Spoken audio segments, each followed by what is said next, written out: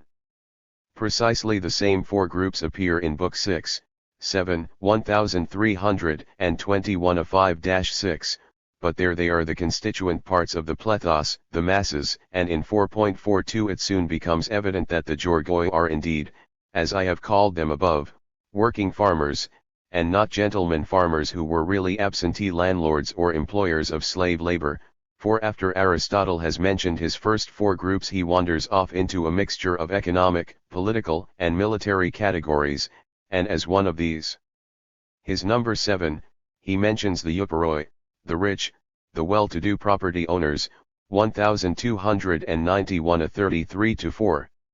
This is not one of Aristotle's clearest pieces of analysis. It contains a very long digression of nearly a page in length, 1291 al 033, and some people think there must be a lacuna in the text. But eventually, after listing 9 or 10 categories, he realizes that he has got himself into a hopeless mess, and he pulls together what he has been saying by remarking that there is just one distinction which will sort everyone out: no one can be both poor and rich. And so he returns once more to his fundamental distinction between rich and poor, propertied and propertyless, euporoi and aporoi, 1291 b7-8.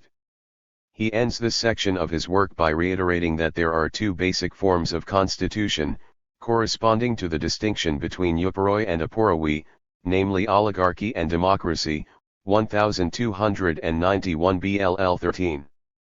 And in a later book of the Politics he says emphatically that the polis is made up of 2 mere rich and poor, plaugioi kai penides, 6.3, 1318 of 30-1.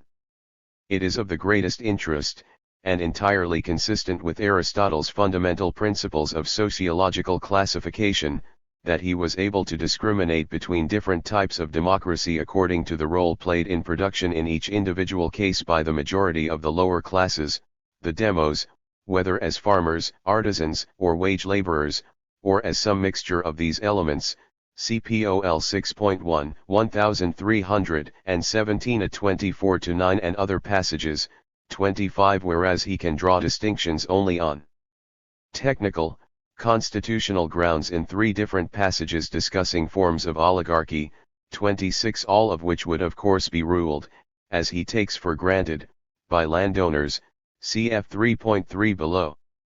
Austin and Vidal-Naquet, while admitting that Aristotle is constantly reasoning in terms of class struggles. 78.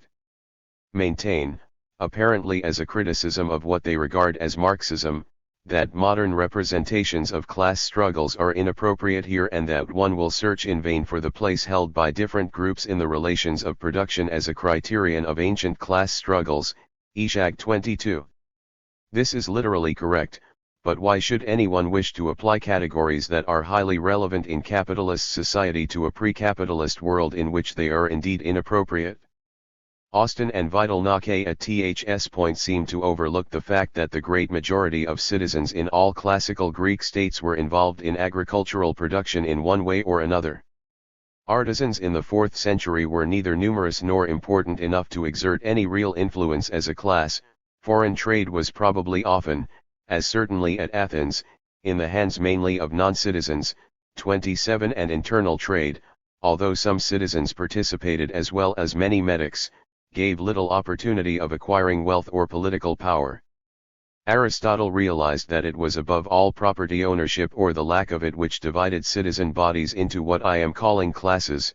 He had no need to tell his Greek audience that property was overwhelmingly landed, cf 3.I3 below.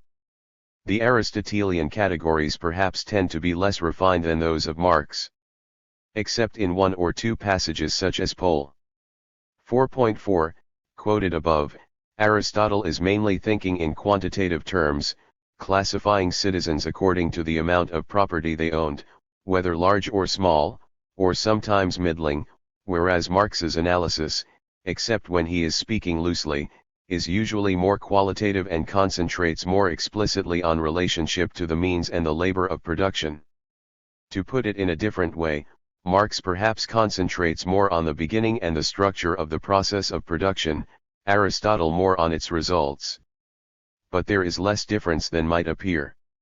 The very term Aristotle and others often use for the propertied class, hoitias ousias ekant, employs a word, ousia, which is characteristically, though not exclusively, used of landed property, cf. the Latin word locuplets.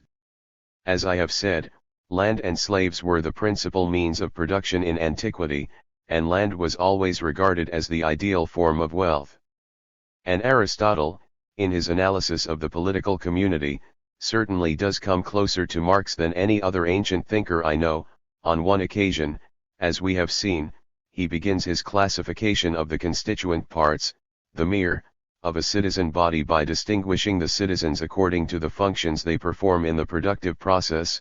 He ends up with a basic dichotomy between propertied and propertyless, and he always takes a man's economic position to be the main determinant of his political behavior. Now it is true that Aristotle may sometimes impose upon earlier events inappropriate categories drawn from the experience of his own day, but it is not legitimate to say, as some scholars have done, that whereas his picture of class differences and class struggle in Greek cities may be true of the 4th century, it need not be accepted for earlier periods. 5th century writers, as I have shown, give a very similar picture, and when we go back to contemporary sources in the Archaic Age, the poets Solon and Theonis in particular, we find some very clear examples of overt political class strife, although of course the classes were then rather different from what they had become by the 5th century, cv.I2 below. Aristotle does record the fact that some Greeks believed the fair regulation of property to be the most important of all matters, because they thought that all 2. 4. 79 STEs, civil disturbances, had their origin in questions of property, POL 27, 1266 37-9. Plato, of course, is the most obvious example, see Fox, PSQ, ESP 49-51. And Aristotle goes on, 1266 37-7b21, to discuss some of the views of Phales of Chalcedon, a thinker of unknown date, presumably of the late 5th or early 4th century, who, he says, was the first to propose that citizens should own equal amounts of property, in fact, as he explains later, of land, 1267 b921. Among various criticisms of Phales, Aristotle advances the view that it is no use confining a prescription for equal distribution of property to land. Wealth, as he points out, can also consist of slaves and cattle and money, and one should either leave wealth entirely unregulated or else insist on complete equality or the fixing of a moderate maximum amount. This is the place to mention the remarkable opinion expressed by Diodorus, 1.39.5, in connection with his idealized Indian society.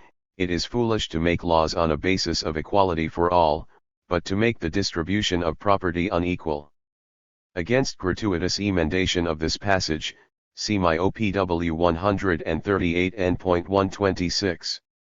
I fully realize that some people will feel irked by my unqualified and general acceptance of Marx's concept of class struggle, with its emphasis on economic differentiation as the fundamental element, rather than social prestige or status or political power. They may still be disinclined to accept Marx's picture as a generally valid description of human societies. But it should at least be clear beyond dispute by now that anyone who holds such opinions has no right to complain of my accepting Marx's categories in the analysis of ancient Greek society. Far from being an anachronistic aberration confined to Marx and his followers, the concept of economic class as the basic factor in the differentiation of Greek society and the definition of its political divisions turns out to correspond remarkably well with the view taken by the Greeks themselves, And Aristotle, the great expert on the sociology and politics of the Greek city, always proceeds on the basis of a class analysis and takes it for granted that men will act, politically and otherwise, above all according to their economic position. The Marxist character, in the sense I have indicated, of Aristotle's sociology has not escaped notice. The Aristotelian scholar J. L. Stokes remarked in 1936 of one statement in Book 4 of the Politics that it might be a quotation from the Communist Manifesto. CQ 30.185. Stokes' article, by the way, is entitled Scholi, the Greek word for leisure, a concept of considerable importance in Aristotle's thought which I find it more convenient to deal with in 3.6 below, on hired labor. In recent years, in the Antipodes and across the Atlantic, some writers on the ancient world have contrived to forget Aristotle's class analysis, which I dare say they regard as dangerously Marxist, or to pretend that it can be ignored, especially for the centuries earlier than the fourth. They have managed to persuade themselves that the conflicts in Greek society can be explained exclusively in terms of factions grouped around aristocratic families, factions which of course existed and could indeed cut across class lines, although to treat them as the basic elements in Greek politics and the rise of democracy is to fly in the face of the evidence, especially for Athens in the early 6th century onwards, cv.in2 below. I shall waste no further time on these idiosyncratic notions, but I cannot resist referring to the delightful expression, Aristotelian Marxist explanations of Greek social and political development, in a recent article by D.J. McCargar, who is prudently disinclined to reject such explanations. 80. Entirely, especially, for Athens, in the period beginning with Cleisthenes, 508/7.28 I should perhaps just mention, since it has recently been reprinted, a very feeble attempt made by Marcus Wheeler, in an article published in 1951, to dissociate Aristotle's theory of stasis, or civil disturbance, from Marx's concept of class struggle. 29 The summary of Wheeler's arguments at the end of his article reveals his inability to make a deep enough analysis of either Aristotle or Marx. There is positively no comfort in Aristotle, or in any other Greek thinker known to me, for those who, like Finlay recently, see the next section of this chapter, have rejected class as the principal category for use in the analysis of ancient society and have preferred status. It is hard to find even a good Greek equivalent for status, but since Max Weber defined his status situation, Stindisklage, as those aspects of a man's life that are determined by social estimation of honor, Wuji 511.534 equals ES 11.932 equals FMW 186-7, I think we may accept time, honor, prestige, as the best Greek translation of status. Now Aristotle of course knew very well, as did other Greek writers, including Thucydides, I-75.3, 76.2, etc., that time was of great importance to many Greeks. For some, indeed, Aristotle realized that time was a principal ingredient in happiness, and 1.4, 1095 AL 4-26, and those he calls men of refinement and affairs, hoi sharianskai praktikoi, in contrast with the masses, who betray themselves as utterly slavish, in their preference for a life suitable for cattle, could be expected to set great store by time, which he himself considered to be virtually the goal of political life. 1.5, 1095 B 19-31, the greatest of external goods. 4.3, 1123 B 15-21, a prize for excellence.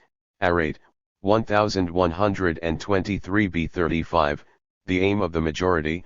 88, 1159 A 16-17. But it is essential to observe that Aristotle's discussions of time are kept almost entirely for his ethical works. 30 He would have had scant patience with those modern scholars who have wanted to use status as a yardstick in politicaj and general classification, for that, Aristotle chose class, expressed in terms of property. Asterisk asterisk asterisk asterisk asterisk asterisk. I think I have now made at least a partly sufficient reply to statements such as that of Otto Moore, quoted in I.4 above, that while the Marxian theory seems highly relevant and useful in analyzing social and political conflicts in capitalist societies during a particular period, its utility and relevance elsewhere are much less clear. I have not thought it necessary to examine here any Greek political thought, if we can dignify it with that name, of the Hellenistic and Roman periods. 31. I shall notice some of this disagreeable stuff later, when I have occasion to do so, ceg v.3, 66 and vil.I below, but there is really no point in my dragging it in here. The whole concept of democracy, that great, fertile innovation of classical Greek political thinking, as it was, notwithstanding its limitation to citizen bodies, now became gradually degraded, as I shall show in v.3 below. Democracy came to mean little more than some form of constitutional rule as opposed to tyranny, or else a measure of independence for a city, as opposed to outright control by a Hellenistic monarch, and there could no longer be any honest political thought on a realistic basis. Serious political activity, such as it was, became confined more and more completely to the propertied classes. 2. V. Alternatives to class, status etc. We must now consider whether there is any more fruitful method of analyzing human societies, according to different principles from those I have been advocating. I must begin by putting myself at the opposite extreme from those I may call antiquarians, who renounce, explicitly or by implication, any wish to provide an organic picture of a historical society, illuminated by all the insight that we in modern times can bring to bear upon it, and deliberately confine themselves to reproducing as faithfully as possible some particular feature or aspect of that society, strictly in its own original terms.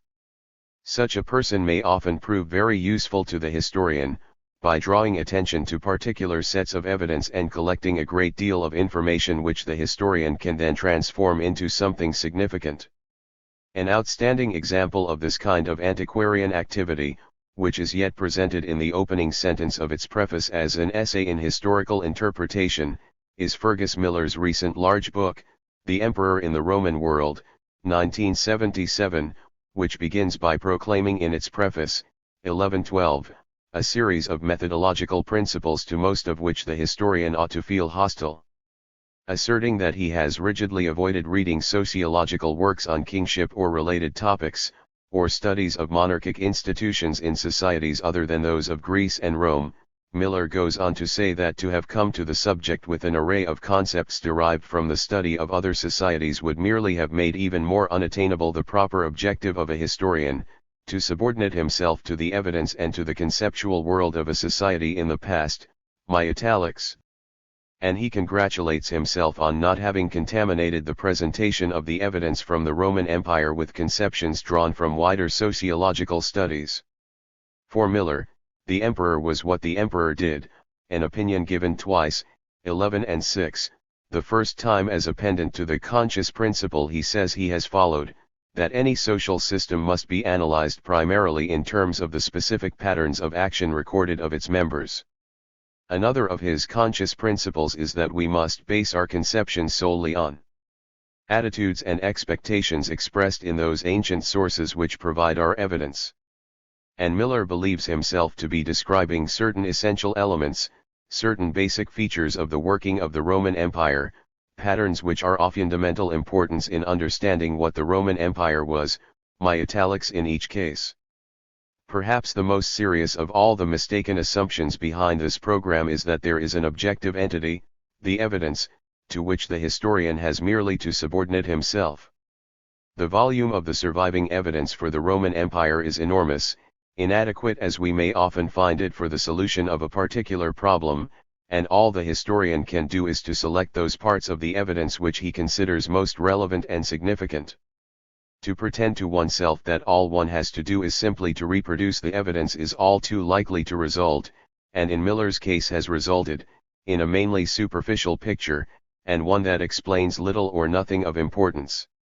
Moreover, to base our conceptions as Miller advocates, solely on the attitudes and expectations expressed in those ancient sources which happen to survive is to deprive ourselves 81. 82. Of all the insights that come from penetrating beneath that very limited series of attitudes and expectations and, where they reveal false comprehension and even self-deception, as they so often do, demonstrating the realities which they serve to conceal. Compare what I have said in sections I and 4 of this chapter about beginning from the categories and even the terminology in use among the ancient Greeks. Again, before interrogating the evidence one needs to decide what are the most fruitful questions to ask.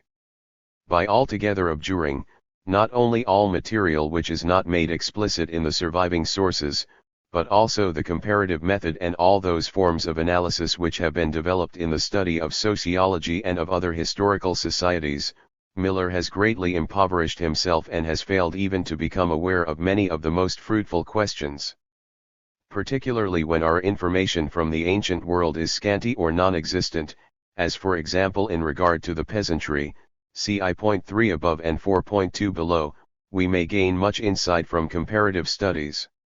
I would suggest that the passage I have summarized in 4.2 below from William Hinton's book, Fanchon, sheds light in a way no Greek or Roman source can equal upon the acceptance by poor peasants of the exploitation they suffer at the hands of a landlord class. However, it would be ungracious not to record that Miller's book is a notable piece of antiquarian research, an outstanding and invaluable repository of detailed and accurate information on those limited aspects of the Principate in which he happens to be interested. One would have had little to complain about had the preface been omitted and the book given the more modest and more accurate title, Communicati and Between the Roman Emperor and His Subjects. If I have dwelt too long upon the book's limitations, it is because they are all too characteristic of much contemporary writing about ancient history, though never made so explicit elsewhere. I find myself not merely unwilling but unable to make use, for present purposes, of the wide range of theories of social stratification often grouped together, sometimes inappropriately, under the name of functionalism, one the main distinguishing characteristic of which is the attempt to explain social institutions above all in terms of their role in maintaining and reinforcing the social structure. Among the leading sociologists and anthropologists who can be placed at least to some extent in this group are Durkheim, Malinowski, Radcliffe Brown, Talcott Parsons, and R.K. Merton. I cannot see that the functionalist approach can help to explain any of the phenomena we shall be examining, least of all the process of social change which is very noticeable in parts of our period. A paper of great insight by Ralph Dahrendorf, in praise of Thrasymachus, in his ETS 129-50, has traced functionalist theory as far back as the Socrates of Plato's Republic, I.336b354c, who, in his debate with Thrasymachus, develops, as Dahrendorf puts it, an equilibrium theory of social life, based upon an assumed consensus, in opposition to the constraint theory of Thrasymachus, and who thus became the first functionalist, ETS 150. As Dahrendorf says, an equilibrium approach cannot come to terms with certain substantive problems of change. Equilibrium theories lend themselves to explaining continuity alone, and even this only with respect to the most formal aspects of the political system, ETS 143. A methodology in the study of economic history which resembles that of the functionalists in anthropology has been emerging in recent years, partly under v. 83 the stimulus of economists, especially in the United States. I am sure that those who are in principle hostile to Marxism will make great efforts to develop it still further. I refer to those works which seek to minimize class conflicts in society and, if they notice them at all, treat such conflicts as less significant than those features which can be conceived, with or without distortion, as promoting social cohesion and rationality. It is hard to choose examples among such works, for some of them may bear little resemblance to each other except their common functionalist approach. I shall begin by singling out a recent book and 2 articles by D.C. North and R.P. Thomas, 2 enthusiastic practitioners of the new economic history, as its devotees like to call it, whose picture of the major economic developments that took place in the Middle Ages depends partly upon the assumption that serfdom in Western Europe was essentially not an exploitative arrangement where lords owned labor as in North America, or as it developed in Eastern Europe, but essentially a contractual arrangement where labor services were exchanged for the public good of protection and justice. I need say no more about these authors' fancy picture of serfdom as a voluntary contract, as it has been sufficiently demolished by Robert Brenner in a very able article, Agrarian Class Structure and Economic Development in Pre-Industrial Europe in Past and Present 70, 1976, 30-75. This deals admirably with various types of economic model building which try to explain long-term economic developments in pre-industrial Europe primarily in terms either of demography, Poston, Bowden, Leroy Lodgery and North and Thomas, or of the growth of trade and the market, Piron and his followers, disregarding class relations and exploitation as primary factors. 2A and Brenner's case against North and Thomas in particular can be strengthened. No one acquainted with the sources for later Roman history would try to pretend that the serfdom of the Roman colonnade, of the 4th and following centuries, was anything but thoroughly exploitative, for in the later Roman world, overall, there was no such failure of state power as may have driven some medieval peasants to choose subjection to a lord as a less unpleasant alternative than being at the mercy of all and sundry. We do find in the later empire a certain amount of resort to patronage, as something temporarily preferable to helpless independence in the face of fiscal oppression or barbarian incursions, see below, but in general it would be ridiculous to treat the colonnade as anything but an instrument for reinforcing the subjection of the peasant to fiscal extortion and landlord control, see 4.3 and vi below. And if the serfdom of the colonnade is thus understood, the case for treating medieval serfdom as a voluntary contract benefiting peasant as well as lord is greatly weakened. Another good example of the functionalist tendencies I have just described is the very able little book by Sir John Hicks, A Theory of Economic History, published in 1969 and representing an expansion of lectures delivered from 1967 onwards. This is more directly relevant to subjects I deal with in this book, in that it purports to delineate the general features of what Hicks calls the lord and peasant system, T 101 ff, which would include not only the late Roman colonnade but a good deal of earlier rural life in the Greek world. Dr. Pangloss would have been delighted with Hicks's account of this system. It was very ancient, he says, and very strong. It was strong because it met a real need. Lord and peasant were necessary to each other, and the land, the same land, was 84. Necessary to both. The peasant was necessary to the lord, since it was from a share in the peasant's produce that he derived his support, and there was a corresponding way in which the lord was necessary to the peasant. Whatever the burden that was laid upon him, he got something in return, and what he got in return was vital. What he got was protection, T 102. This system is at once hypostatist and takes on a life of its own. Hicks speaks of it as if it could be itself a living force. It did not only persist, it recreated itself, under suitable conditions, when there had been a move away from it, T 104. When it involves the cultivation of a lord's domain land by the forced labor of the peasants, Hicks can remark blandly that a lord and peasant system that moves in this direction would generally be regarded as moving towards a more complete condition of serfdom, T 105. And when there is a shortage of labor, it is competition for labor that must be stopped. The laborer, or peasant laborer, must be tied to the soil, or retied to the soil, in a more exact sense than before, he must be made a serf, T 112. Hicks's characters, it will be observed, the lord, the peasant and other such abstractions, are mere creatures of his system, and in all their acts they obediently conform to the types of behavior expected of them by orthodox neoclassical economists, if not by historians. The absurdity of this idyllic picture of the lord and peasant system, like that of North and Thomas, which I have criticized above, is equally revealed, of course, by the serfdom of the later Roman colonnade, where protection by the landowner was only rarely involved, and not at all at the inception of the colonate and for some time afterwards.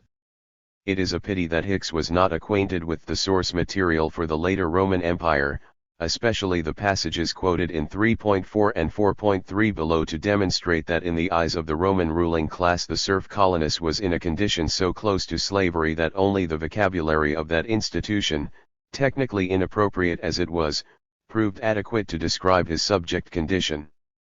Perhaps it would be too cheap a sneer to say that we may be tempted to interpret the protection which Hicks and others see the Lord as extending to the peasant in a rather different sense from that intended by him, as a protection racket indeed, in most cases, even if it could sometimes be taken seriously by peasants, for an example from 14th century France, see 4.4 below, ad fin. But at least we may be allowed to feel regret that Hicks could not have had these matters properly explained to him by the peasants of Longbow village after their eyes had been opened at the meeting in Lee Village Gulch in January 1946 and they had come to understand the real nature of landlordism, see 4.2 below. The intellectual origins of the theory that involves conceiving medieval serfdom as a voluntary contractual arrangement are not traced back by North and Thomas beyond 1952. 3. I should like to suggest that an important formative influence in establishing the background of thought in which such theories may flourish was a short book written nearly half a century ago by a young English economist who was soon to become very prominent, Lionel Robbins, an essay on the nature and significance of economic science, 1932, second edition 1935. Robbins carefully isolates economics from contamination by such disciplines as history or sociology or politics, by defining it, on p.16 of his second edition, as the science which studies human behavior as a relationship between ends and scarce means which have alternative uses. Individuals make a series of choices. v. 85 which for the purpose of the theory have to be treated as free choices, in flagrant disregard, as Maurice Dobb pointed out in 1937 of the class relations which in reality largely determine such choices. The significance of 1932, a year of acute capitalist crisis in England, as the date of publication of the first edition of Robbins's book is too obvious to need emphasis. From that position, it is but a short step to serfdom as a nice, contractual relationship, and if serfdom, then why not slavery, which, as its defenders from George Fitzhugh onwards proclaimed, see 7.2 below, provides a security for the slave to which the individual wage laborer cannot aspire? If we now turn to Max Weber's sociological approach to ancient history, we can find elements of real value, even if in the end we feel dissatisfied with the categories he employs, as unclear and unhelpful. 5. If I may speak as a historian, sociologists not thoroughly trained as historians who have ventured outside their own familiar world into earlier periods of history have often made disastrous mistakes and have sometimes produced conclusions of little or no value, simply because of their inability to deal properly with historical evidence. Weber not only possessed rare intellectual quality, he was trained in Roman law and history, and his earliest work, after his doctoral thesis, was a Roman Agrargeschichte, 1891. 6. It is a pity that British ancient historians today, with few exceptions, seem to be little interested in Weber. Even Rostovtsev, who did not miss much, had not read the very interesting lecture Weber delivered and published in 1896, Die Sozialen de Untergangs der Antiken Kultur, see 4.3 below, which seems to me Weber's best piece of historical writing, and of which English translations, as The Social Causes of the Decay of Ancient Civilization, have now become easily available. 8. I must admit, however, that Weber, who wrote about Greek society as well as Roman, evidently knew much less at first hand about the Greek world than the Roman, and that he was much less at home when dealing with Greek history. 9. It is also an unfortunate fact that the English reader who is not already well versed in sociological literature and terminology is likely to find Weber hard to read in the original German. 2. There are many different English translations, varying from excellent to very poor, the notes provided with them vary even more, some being worse than useless. L1 At times Weber can be lucid enough. Even for quite long stretches, but often he lapses into an obscurity which does not always repay the repeated rereadings it invites. In particular, his use of various forms and combinations of the German word stand can be a source of confusion, even, I think, for the German reader. Talcott Parsons, whose translations of Weber are excellent, could say in a footnote to one of them: "The term stand with its derivatives is perhaps the most troublesome single term in Weber's text. It refers to a social group the members of which occupy a relatively well-defined common status, particularly with reference to social stratification, though this reference is not always important. In addition to common status, there is the further criterion that the members of a stand have a common mode of life and usually more or less well-defined code of behavior. There is no English term which even approaches adequacy in rendering this concept. Hence it has been necessary to attempt to describe what Weber meant if, whatever terms the particular context has indicated, Weber, TSEO 347-8N.27. 86. The whole footnote is an attempt to explain how Parsons has come to translate Weber's Standesherrschaft by decentralist authority, a rendering which nicely illustrates the difficulty he is trying to explain. My reason for dwelling upon Weber's use of the word stand will shortly become apparent. Under Weber's powerful influence above all, it has become an accepted practice on the part of sociologists to concern themselves with what is usually referred to as the social stratification of human societies, under one or more of three aspects: economic, in terms of class; political, in terms of authority or domination or power; social, in terms of status or honor or prestige. I must add at once, with all possible emphasis, that Marx shows not the least interest in social stratification, a spatial metaphor which I think he scarcely ever employs in connection with his concept of classes, even as the metaphor it is. Any such expression as the stratification of classes, in cap 111.885, is very rare. He uses the term the middle class, or middle classes, or some variant, quite frequently, in the sense in which it had come to be regularly employed by his day, as a synonym for the bourgeoisie or the capitalist class, but he rarely refers to upper or lower classes, although in the 18th Brumaire, for example, he can refer to the social strata situated above the proletariat in France, MECW 11.TTO. My own practice in this book is the reverse. I avoid using the term middle class in relation to the ancient world, because of its inevitable modem coloring, but I often find it convenient to speak of upper and lower classes. Near the beginning of the Communist Manifesto, Marx and Engels did speak of the existence, in earlier epochs of history, of various orders, a manifold gradation of social rank, MECW 6.482-5, but in spite of the occurrence of a few phrases of that kind in their works, it would be a great mistake to conceive the Marxist class analysis as an attempt to construct a scheme of social stratification. Neglect of this cardinal fact has led to much misunderstanding of Marx. Although of course it is perfectly possible to produce a series of such schemes of stratification for the ancient world at different periods, the result, however true to reality, will not provide an instrument of historical analysis and explanation in any way comparable with the application of the Marxist concept of class. At this point, however, I wish to glance briefly at theories of social stratification couched primarily in social or political terms. That the primary and most useful kind of classification was social status was in effect the position of Max Weber, according to my understanding of it, and it has recently been explicitly restated in relation to the Greek and Roman world by M.I. Finlay. Let us first concentrate on Weber. It was said of him, with some exaggeration, by the German sociologist Albert Salomon that he became a sociologist in a long and intense dialogue with the ghost of Karl Marx. 12. He was not altogether hostile to Marx, whom he never ventured to disparage, and he was prepared to concede eminent, indeed unique, heuristic significance to Marx's concepts, considered as a form of his own ideal types, but he refused to allow them any empirical reality. 13. According to the American sociologists, H. Girth and C. Wright Mills, in there to a well-chosen set of extracts from Weber's writings.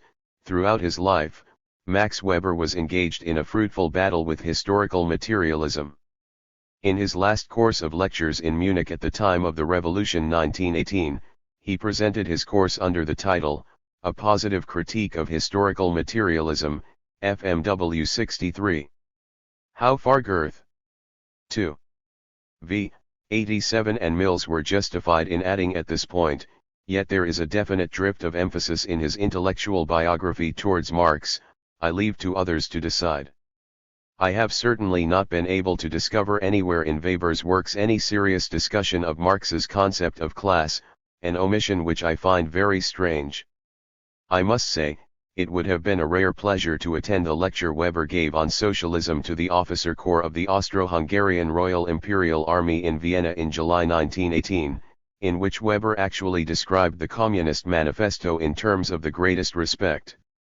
This document, however strongly we may reject it in its critical theses, at least I do, is in its way a scientific achievement of the first-ranking wissenschaftliche Leistung ersten Ranges.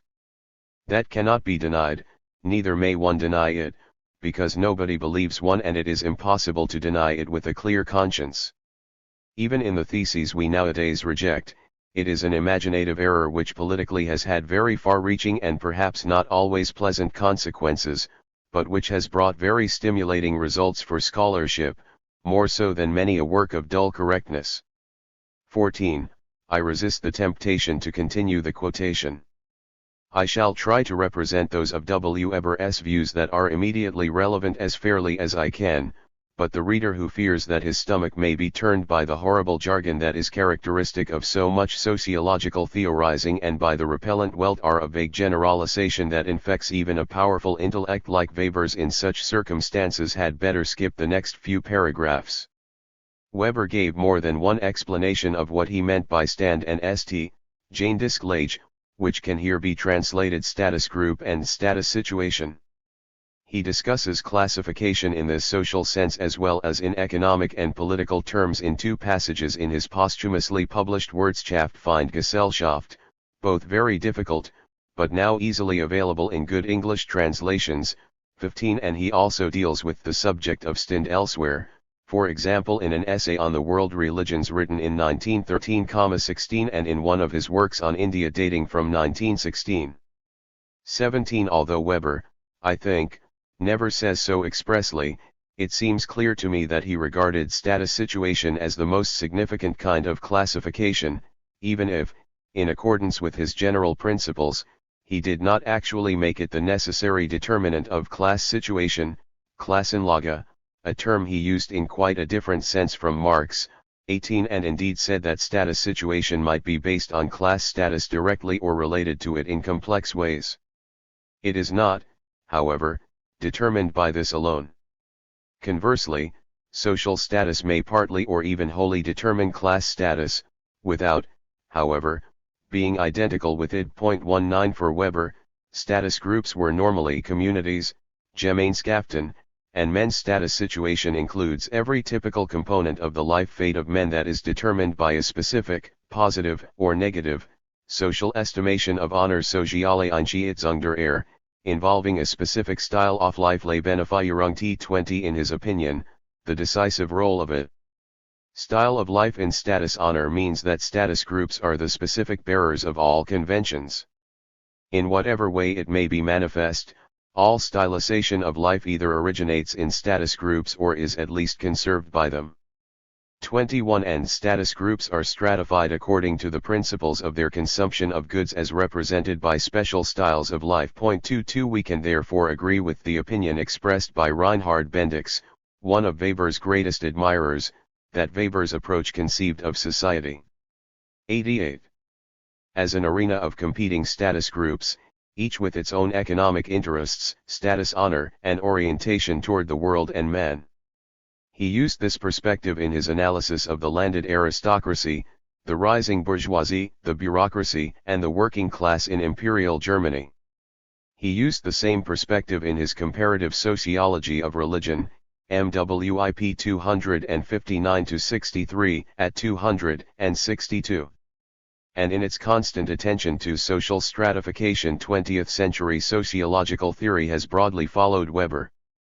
As S. N. Eisenstadt put it in 1968, the central concept in later sociological analysis of stratification, largely derived from Weber, is that of prestige. Max Weber on Charisma and Institution Building, Introduction, p.xxxii. Yet Weber could also admit, in the essay on world religions to which I have already referred, that present-day society is predominantly stratified in classes, and to an especially high degree in income classes. In the previous sentence he had distinguished between propertied classes and primarily market-determined income classes. He went on, however, but in the special status prestige of the educated strata, our society contains a very tangible element of stratification by status. Shortly afterwards he added, in the past the significance of stratification by status was far more decisive, above all for the economic structure of the societies. A little earlier in the same passage he had defined class situation as the opportunities to gain sustenance and income that are primarily determined by typical, economically relevant, situations, and he had said that a status situation can be the cause as well as the result of a class situation, but it need be neither. Class situations, in turn, can be primarily determined by markets, by the labor market and the commodity market, Girth/Mills, FMW 301, CN.16 to this section. This is confusing, and the confusion hardly resolves itself when we put this passage together with the two in Wirtschaft und Gesellschaft referred to above, which contain Weber's formal discussion of economic, social, and political classification. Here, in the earlier passage, No.L in N15, under the general heading of concepts, Begriff, we are first told that a class is any group of persons occupying the same class situation, Klassen/age, and we are then introduced to various different types of class, the property class, Besitzklasse, the acquisition class, Erwerbsklasse, and the social class, Soziale Klasse, after some unilluminating remarks, especially on the significance of property classes, both positively privileged and negatively privileged, we suddenly encounter the middle classes, Mittelstandklassen. The discussion that follows, mainly of acquisition classes and social classes, consists of a string of poorly connected observations. We then move on to social status. I have already quoted one or two sentences from Weber's account of this. No kind of organizing principle seems to be at work, and the various kinds of class evidently overlap in all sorts of ways. Things are at first a little better, though not much, when we reach the second main passage, number 2 in N.15, at the very end of Wirtschaft und Gesellschaft. Here we do at least find a definition of class. We may speak of a class when, 1. A number of people have in common a specific causal component of their life chances, insofar as, 2. This component is represented exclusively by economic interests in the possession of goods and opportunities for income, and, 3. Is represented under the conditions of the commodity or labor markets, Girth/Mills, FMW 181. 2. V. And a little later we are told that 89. Always this is the generic connotation of the concept of class, that the kind of chance in the market is the decisive moment which presents a common condition for the individual's fate. Class situation is, in this sense, ultimately market situation, FMW 182. We begin to see a little light at the end of the tunnel, although we are still very much in the dark as to how many classes Weber would recognize and at what points he would draw the boundaries between them. Slaves, because their fate is not determined by the chance of using goods or services for themselves on the market, FMW 183, are a status group, stand, and not a class at all in the technical sense of the term, according, that is to say, to Weber's definition of class. The faint light continues to glow, although still very much in the distance, when we go on in the next paragraph to learn that according to our terminology, the factor that creates class is unambiguously economic interest, and indeed, only those interests involved in the existence of the market. So far, so good, at least this is intelligible. But alas, we then find ourselves in a particularly luxuriant and stifling Weberian thicket. Nevertheless, the concept of class interest, is an ambiguous one. Even as an empirical concept, it is ambiguous as soon as one understands by it something other than the factual direction of interests following with a certain probability from the class situation for a certain average of those people subject to the class situation. Still FMW 183. For the next page or two things get better again, and there are some interesting observations. The only one that I need notice is, the class struggles of antiquity, to the extent that they were genuine class struggles and not struggles between status groups, were initially carried on by indebted peasants, and perhaps also by artisans threatened by debt bondage and struggling against urban creditors. Debt relationships as such produced class action up to the time of Catiline, FMW 185. And in the last few pages of Wirtschaft und Gesellschaft one firm statement stands out from the medley, the second half of which I have already quoted above in dealing with Weber's status groups. With some oversimplification, one might say that classes are stratified according to their relations to the production and acquisition of goods, whereas status groups are stratified according to the principles of their consumption of goods as represented by special styles of life. See FMW 193.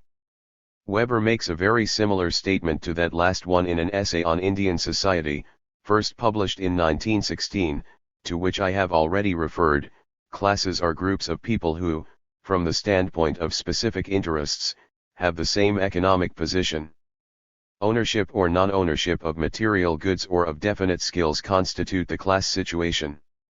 Status is a quality of social honor or a lack of it, and is in the main conditioned as well as expressed through a specific style of life.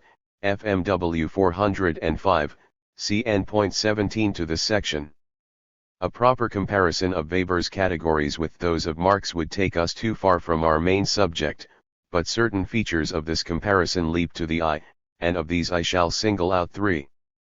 1. Weberian status stratification plays no significant role in the thought of Marx, who, as I said earlier, shows no interest in social stratification as such. Insofar as classes happen to be status groups and are stratified accordingly, it is their class relationship that matters to Marx, rather than any stratification according 90 to status. Is this a defect in Marx? The answer to this question depends on the value we attach to social stratification as an instrument of historical or sociological analysis. But, and this is my first point, Weber in fact makes virtually no significant use of his status groups in explaining anything. Although I have read many of Weber's works, I cannot claim to know them all, and it may be that I have missed something, but my statement is certainly true of the great bulk of his writings, whether on the society of his own day or on classical antiquity or on China, or even on the rise of capitalism, in what is perhaps his most famous work among historians, The Protestant Ethic and the Spirit of Capitalism. 23. Only in writing of India does Weber attribute a central explanatory role to one peculiar, and indeed unique, form of closed status group, the caste. 2. Weber's use of the term class, as is evident from my citations above, is totally different from that of Marx. As I have already observed, I have not myself found in Weber any discussion of Marx's concept of class, and I may add that after consulting many works by his disciples I have not been able to discover any reference to such a disquisition. To me, Weber's notion of class is exceedingly vague and inherently incapable of precise definition. According to one of his own statement, quoted above, classes can be stratified, but even if classes are, according to another such statement, groups of people who, from the standpoint of specific interests, have the same economic position, a highly indefinite specification, how are the boundaries of classes to be ascertained? That is the essential question, and my second point is that Weber fails to provide an answer to it.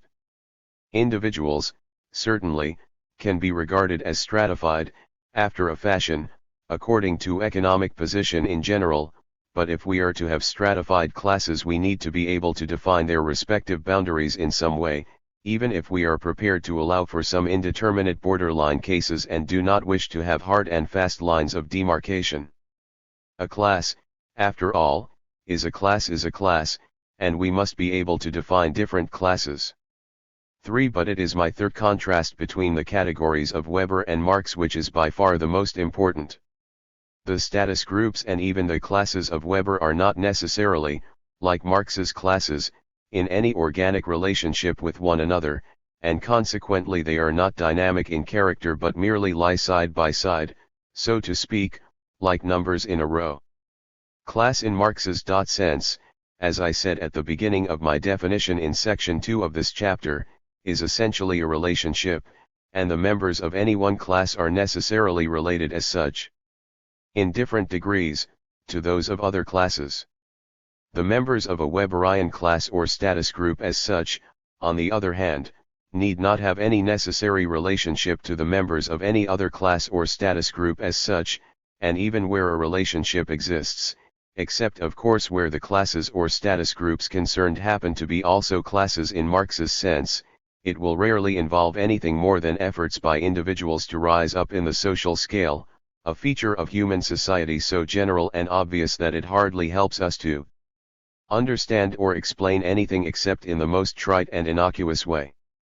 I have no wish to minimize the importance which may sometimes attach to certain features of status in a static situation, that is to say, when we are looking at a society as it is at a given point in time, and not in a historical perspective, as a developing organism. For example, members of a status group near one extreme of a stratified social scale may seldom if ever marry members of another such group at the opposite end of the scale, and in India membership 2. v. 91 of one particular type of closed status group, namely caste, may even involve contamination for members of one caste who are involved in certain kinds of contact with members of another. I would insist, however, that when we are concerned with social change, these and similar status elements have at best a negative importance. They may help to account for the absence of such change, but they can never explain why it takes place. Perhaps I can best bring out the difference between thinking in terms of class and status categories respectively by considering slaves.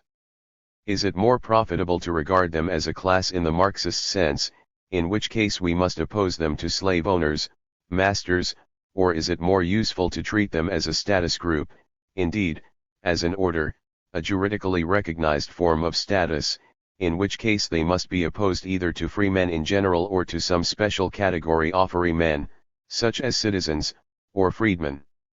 The question surely answers itself, if we believe that the most significant feature of the condition of slaves is the virtually unlimited control which their masters exercise over their activities, above all of course their labor, cf 3.4 below. Between slaves and free men, or citizens, or freedmen, there is no relationship of involvement, but rather a technical difference, however important it may be in some contexts. Slaves and wage laborers, slaves and poor peasants, slaves and petty traders are not significantly related as are slaves and slave owners. I find it strange that Marx and Engels could speak carelessly of relations between free men and slaves, or citizens and slaves, when they were clearly thinking of relations between slave owners and slaves, see above. Recently Sir Moses Finlay has explicitly rejected a Marxist analysis in terms of economic class and has reverted to a classification by status which seems to me virtually identical with Weber's, although I think he does not so identify it himself. Now it may be that Finlay had some better reason in mind for discarding a class analysis, but in his book, The Ancient Economy, p.49, he gives only one argument, which, as I showed in section 3 of this chapter, rests on a serious misunderstanding of what Marx meant by class. It is unfortunately all too characteristic of contemporary Western historiography of the ancient world that one of the few practitioners who has taken the trouble to examine some of the concepts and categories with which he operates should have failed to grasp even the basic elements of Marx's thought.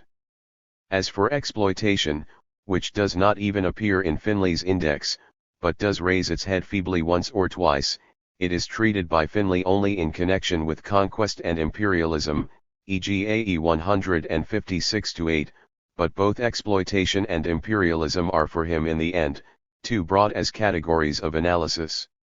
Like state, they require specification, AE 157, which they never receive from him, and after a couple of paragraphs they are dropped again. 23. It is fascinating to observe the way in which Finley, AE 45, introduces his analysis of ancient society, ultimately, as I have said, in terms of status, after he has rejected a classification primarily according to either orders or class. He makes it plain from the outset, reasonably enough, in view of the nature of our evidence, that he is going to begin by concentrating on those at the top end of the social scale. They alone, he says, are at present under consideration. But who are these people? He actually defines them as the plaugioi of antiquity. But, as he 92 himself has already made it clear, AE 41, a plaugios was a man who was rich enough to live properly on his income, as we should phrase it, he is the characteristic member of my propertied class, 3.2 below. Finley begins his analysis, then, by accepting a definition in terms of economic class, and specifically with those I am calling the propertied class, an unconscious admission of the inadequacy of his own chosen categories. One remembers here the reluctant admission of Weber, in the midst of his discussion of status honor. Property as such is not always recognized as a status qualification, but in the long run it is, and with extraordinary regularity. FMW 187.24. Of course I admit that ancient society can be described, though hardly analyzed and certainly not explained, in the manner advocated by Weber and Finley, but Finley's description, compared with one based upon Marx's class categories, is as inadequate as Weber's and is open to much the same objections. I am certainly not at all attracted by Finley's unfortunate metaphor, which has already been given a wide currency, by himself and others, of a spectrum of statuses and orders, AE 68, CF 67. I am much happier when he says that rich Greeks and Romans, and presumably not only rich ones, were members of criss-crossing categories, AE 51. But criss-crossing categories represent a kind of classification which is the very opposite of a spectrum, or continuum, 25, and, I must say, more appropriate to Greek and Roman society, if we want to think in terms of social stratification. Indeed, the characteristics according to which we may wish to classify ancient Greeks and Romans were sometimes complementary, sometimes the reverse: political rights, citizen or non-citizen, social prestige and economic position, for example, might reinforce each other in a particular case or they might not. Lysias and his brother Polemarchus may have been among the richest men in late 5th century Athens, and in 404 they are certainly said to have owned the largest number of slaves which can be reliably credited to any Greek of the classical period. 26 But in Athens they were metics, resident foreigners, and enjoyed no political rights, and some of the wealthiest men known to us in the late Roman Republic and early Principate were freedmen, whose strictly sgel status was much lower than it would have been had they not been born in slavery. See the useful Appendix 7, The Size of Private Fortunes Under the Principate, in Duncan Jones, IRX 343-4, here 5 of the first 16 men are freedmen, the first 4 of them imperial freedmen. Status, as conceived by Finley, following Weber, is often convenient enough as a pure means of classification, and again, I have no wish to deny its usefulness for some purposes. As an analytical tool, however, it has, when compared with Marx's concept of class, the same fatal weaknesses as the corresponding set of categories in Weber. First, as Finley himself admits, it is inescapably vague, because the word status has, as he puts it, AE 51, a considerable psychological element. In defining a man's status we are always obliged to take into account other people's estimation of him, a factor not at all easy to evaluate even in our own contemporary world, and surely impossibly difficult in antiquity, from which only a small fragment of the necessary evidence has survived. I think I know what Finlay means when he describes status as an admirably vague word, AE 51, but I do not share his belief in the utility of its vagueness. 2. v. 93. Secondly, and much more important, status is a purely descriptive category, with no heuristic capacity, no such explanatory power as the dynamic Marxist concept of class provides, because, as I said earlier, when criticizing Weber, there can be no organic relationship between statuses. I realize that Finlay himself believes that at the upper end of the social scale, the existence of a spectrum of statuses and orders explains much about economic behavior. He goes on to assert that the same analytical tool helps resolve otherwise intractable questions about the behavior at the lower end, AE 68. I cannot myself see how his spectrum of statuses and orders explains anything whatever, at either end of the social scale. Anyone who makes such a claim must surely be prepared to prove it by giving a number of examples, as I am doing throughout this book, to illustrate the value of a Marxist analysis. Finlay does nothing of the sort. The only example I can find in his book is the one he goes on at once to give, and this is a false example, which does nothing to establish his position. Helots revolted, he says, while chattel slaves did not in Greece, precisely because the Helots possessed, not lacked, certain rights and privileges, and demanded more, AE 68, my italics. This is clearly false. The Helots, mainly the Messenian Helots rather than those of Laconia, who were far fewer in number, Tuc 1.101.2, CIIL.4 and .18 below, revolted, ultimately with success, not because they had rights and privileges or because they demanded more, but because they alone, of all Greek slaves, were a single united people, who had once been the independent polis of the Messenians, Messene, as we should call it, and who could therefore take effective action in common, and because they wanted to be free and an independent entity, the polis of the Messenians, once more, whereas the slaves of virtually all other Greek states were, as I have put it elsewhere, a heterogeneous, polyglot mass, who could often communicate with each other only if at all in their master's language, and who might run away individually or in small batches but would never attempt large-scale revolts, OPW 89-94, especially 90. I have looked in vain elsewhere in Finlay's book for any actual use of his spectrum of statuses and orders to explain economic behavior or to help resolve otherwise intractable questions about the behavior at the lower end of the spectrum. And his sentence that follows the one I have quoted above about the Helots, invariably, what are conveniently called class struggles in antiquity prove to be conflicts between groups at different points in the spectrum disputing the distribution of specific rights and privileges, is simply beside the point if classes and class struggle are understood in the way I am advocating. There is a very real difference in historical method between a Weber-Finlay type of approach and that which I am advocating in this book. I can only say, again, that the method I am adopting makes it possible to offer an explanation in situations where Finlay is obliged to stop short with description. I can best illustrate this, perhaps, from Finlay's attempt to give what he himself calls an explanation of the decline of slavery during the Roman Principate and its replacement to a considerable extent by the Colonate, AE 84-5 and FF, a process I have discussed in 4.3 below. In VIL below I have tried to make clear the radical difference between the explanation, which is no explanation, given by Finlay and that which I offer in this book. The acceptance of class criteria as the essential ones can also enable us to over 94. Come triumphantly the dilemma with which Finlay found himself confronted when he set himself to answer the question, was Greek civilization based on slave labor? The title of a paper, mentioned in N.25 to this section, to which I shall refer in its reprinted form, in SCA equals SI vary in Classical Antiquity, 1960, ed. Finlay, 53-72.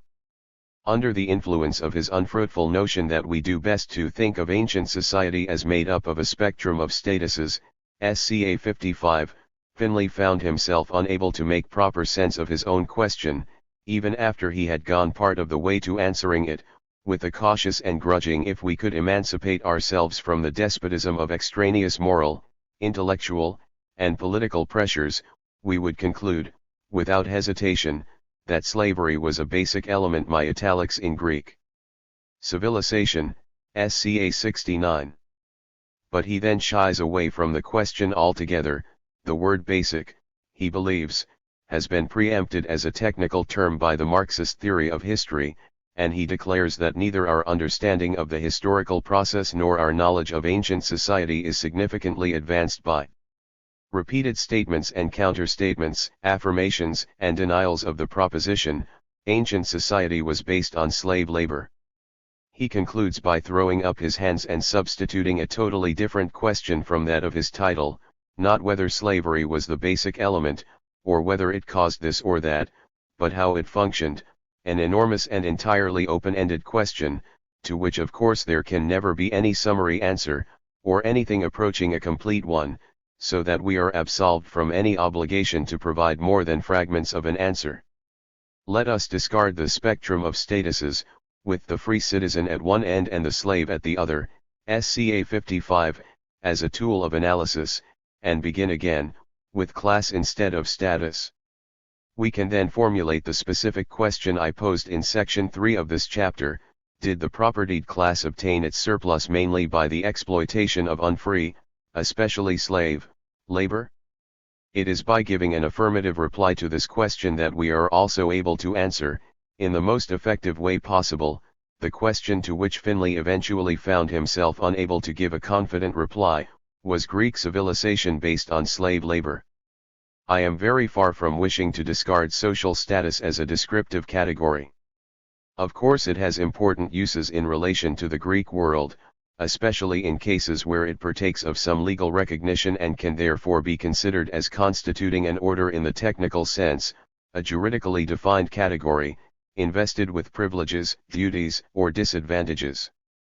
Before the Greek cities came under Roman rule, by far the most important form of status was the possession of citizenship, very much in order, which gave access not merely to the franchise and the possibility of political office, but also to the ownership of freehold land in the area of one's polis. We cannot be absolutely sure that this was true of every Greek city, but it certainly applied to Athens and a good many others, and it is likely to have been the universal rule in the classical period. Citizenship was normally obtained by birth alone. Special grants, usually for services rendered, were rare in the archaic and classical periods but became more common in Hellenistic times. Non-citizens at Athens could take land on lease, CEGLYS 7.10, but could not own land in freehold unless they had been specially granted the right of gesynctesis by the Sovereign Assembly 27, a privilege which seems to have become more frequent from the late 5th century onwards but was probably not extended very widely. The situation at most other 2. v. 95 cities is less well known, but it looks as if Athens was not untypical in this respect. In the Hellenistic period, the practice of granting to non-citizens, individually, or collectively as members of some other community, the right to own land within the territory of the polis gradually grew, and in due course this right seems to have become widely available and to have been extended in particular to all Roman citizens. 28 During the Hellenistic period there was also a great expansion of isopoliteia, the mutual exchange of citizenship between cities, and this practice continued in the Roman period.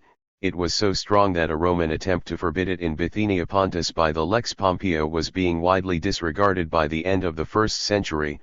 Pliny, EPX.114, see Sherwin-White, LP 724-5. Some prominent men became not only citizens but councillors of several other cities. There is much evidence for this, both epigraphic, e.g. IGRR 4.1761, Mama 8.421.40-5, and literary, e.g. Pliny, Loco Cit, Dio Chris. XLI.2, 10. This situation sometimes caused problems concerning liability for local magistracies and liturgies, compulsory municipal burdens, and the Roman government was obliged to legislate about it from the 2nd century onwards, see Sherwin-White, LP 725. The possession or lack of political rights would not of itself determine a man's class, in the sense in which I am using that term, so that in an oligarchy a man who had the civil rights of citizenship, but lacked the franchise and access to office because he had not quite a sufficient amount of property, would not necessarily, on my scheme, have to be put in a different class from his neighbor, a fraction richer, who just succeeded in scraping into the oligarchic politeuma, the body of those possessing full political rights. The non-citizen, however, the xenos who lacked even the civil rights of citizenship, would certainly fall into a different class, if was not one of those rare foreigners who had been granted full guessing thesis by the state, for without this essential right of property he would be unable to own the one form of wealth upon which economic life mainly depended.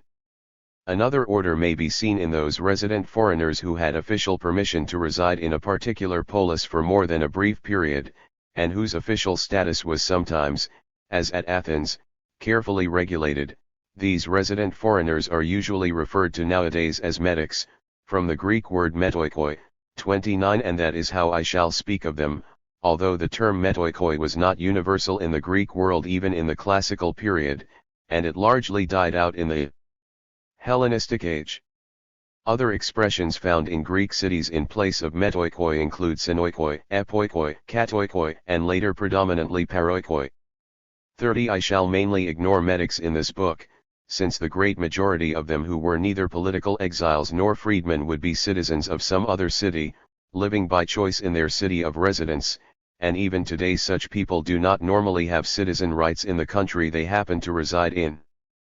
Political exiles were men deprived of citizenship, and Greek freedmen, unlike Roman freedmen, seem virtually never to have been granted citizenship on manumission, a fact which I shall try to explain in 3v below. Since the metic who was a citizen of Polis A but preferred to live in Polis B could normally return to A and exercise political rights there if he wished, there is no need for me to pay any special attention to him. It is often assumed nowadays that, in the 5th and 4th centuries BC anyway, the merchants who carried on the external trade 96 of a given city would mostly be metics living in that city, but this is a misconception, as I have shown elsewhere, OPW 264-7, 39, CFI Liv N.27 below. When the Greek cities came under Roman rule, the possession of Roman citizenship, until that was extended in about AD 212 to virtually all free inhabitants of the Roman Empire, created a new order, the importance of which is nicely illustrated in the story of St. Paul in Acts XXIXXVI, CVIL below. In due course Greeks gradually penetrated into the equestrian and even the senatorial order, the imperial nobility, C66 below. The curial order, which became to all intents and purposes a class, another feature of the Roman period, I shall deal with in VII below.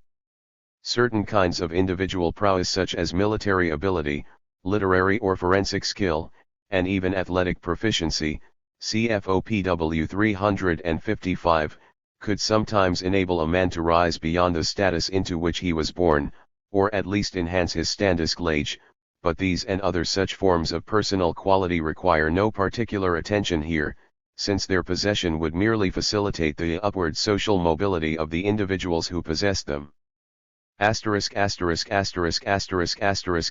I do not think that any historian or sociologist who is concerned with the ancient world will want to analyze its social structure in terms that are basically political. The substitution of such a method for a Marxist analysis in terms of economic class has certainly been argued for the modern world, most eloquently perhaps by Dahrendorf, some of whose views I have discussed in section 3 of this chapter. His position is well summarized in the inaugural lecture which he delivered at Tübingen and was published in English in 1968. 31 Social stratification is merely a consequence of the structure of power. This lecture of course needs to be read with Dahrendorf's other works, in particular his book, Class and Class Conflict in Industrial Society, 1959, mentioned in section 3 of this chapter. I find Dahrendorf's conclusions quite unconvincing for modern society. 32 And they are certainly even more defective when applied to the ancient world. I doubt if any ancient historian would feel inclined to follow them. As I have said before, I am not myself much interested in social stratification, and Marx certainly was not. But the view we are considering, that social stratification depends primarily on political power, has an important element of truth in it, which emerges clearly when the theory is restated in a less exaggerated form. Access to political power may have very important effects upon the class struggle. A class in possession of economic power will use its political authority to reinforce its dominant economic position, and on the other hand an exploited class which is able to exercise some degree of political influence will seek to protect itself against oppression. That extraordinary phenomenon, Greek democracy, was essentially the political means by which the non-propertied protected themselves, see v.2 below, against exploitation and oppression by the richer landowners, who in antiquity always tended to be the dominant class, see I 3 below. In the 7th century and earlier, before the emergence of democracy, there was probably a great deal of the kind of exploitation of the poor by the rich which we find in Solon's Attica at the opening of the 6th century, see v.I below. In a Greek democracy, however, making its decisions, probably for the first time in human history, COPW 2, v.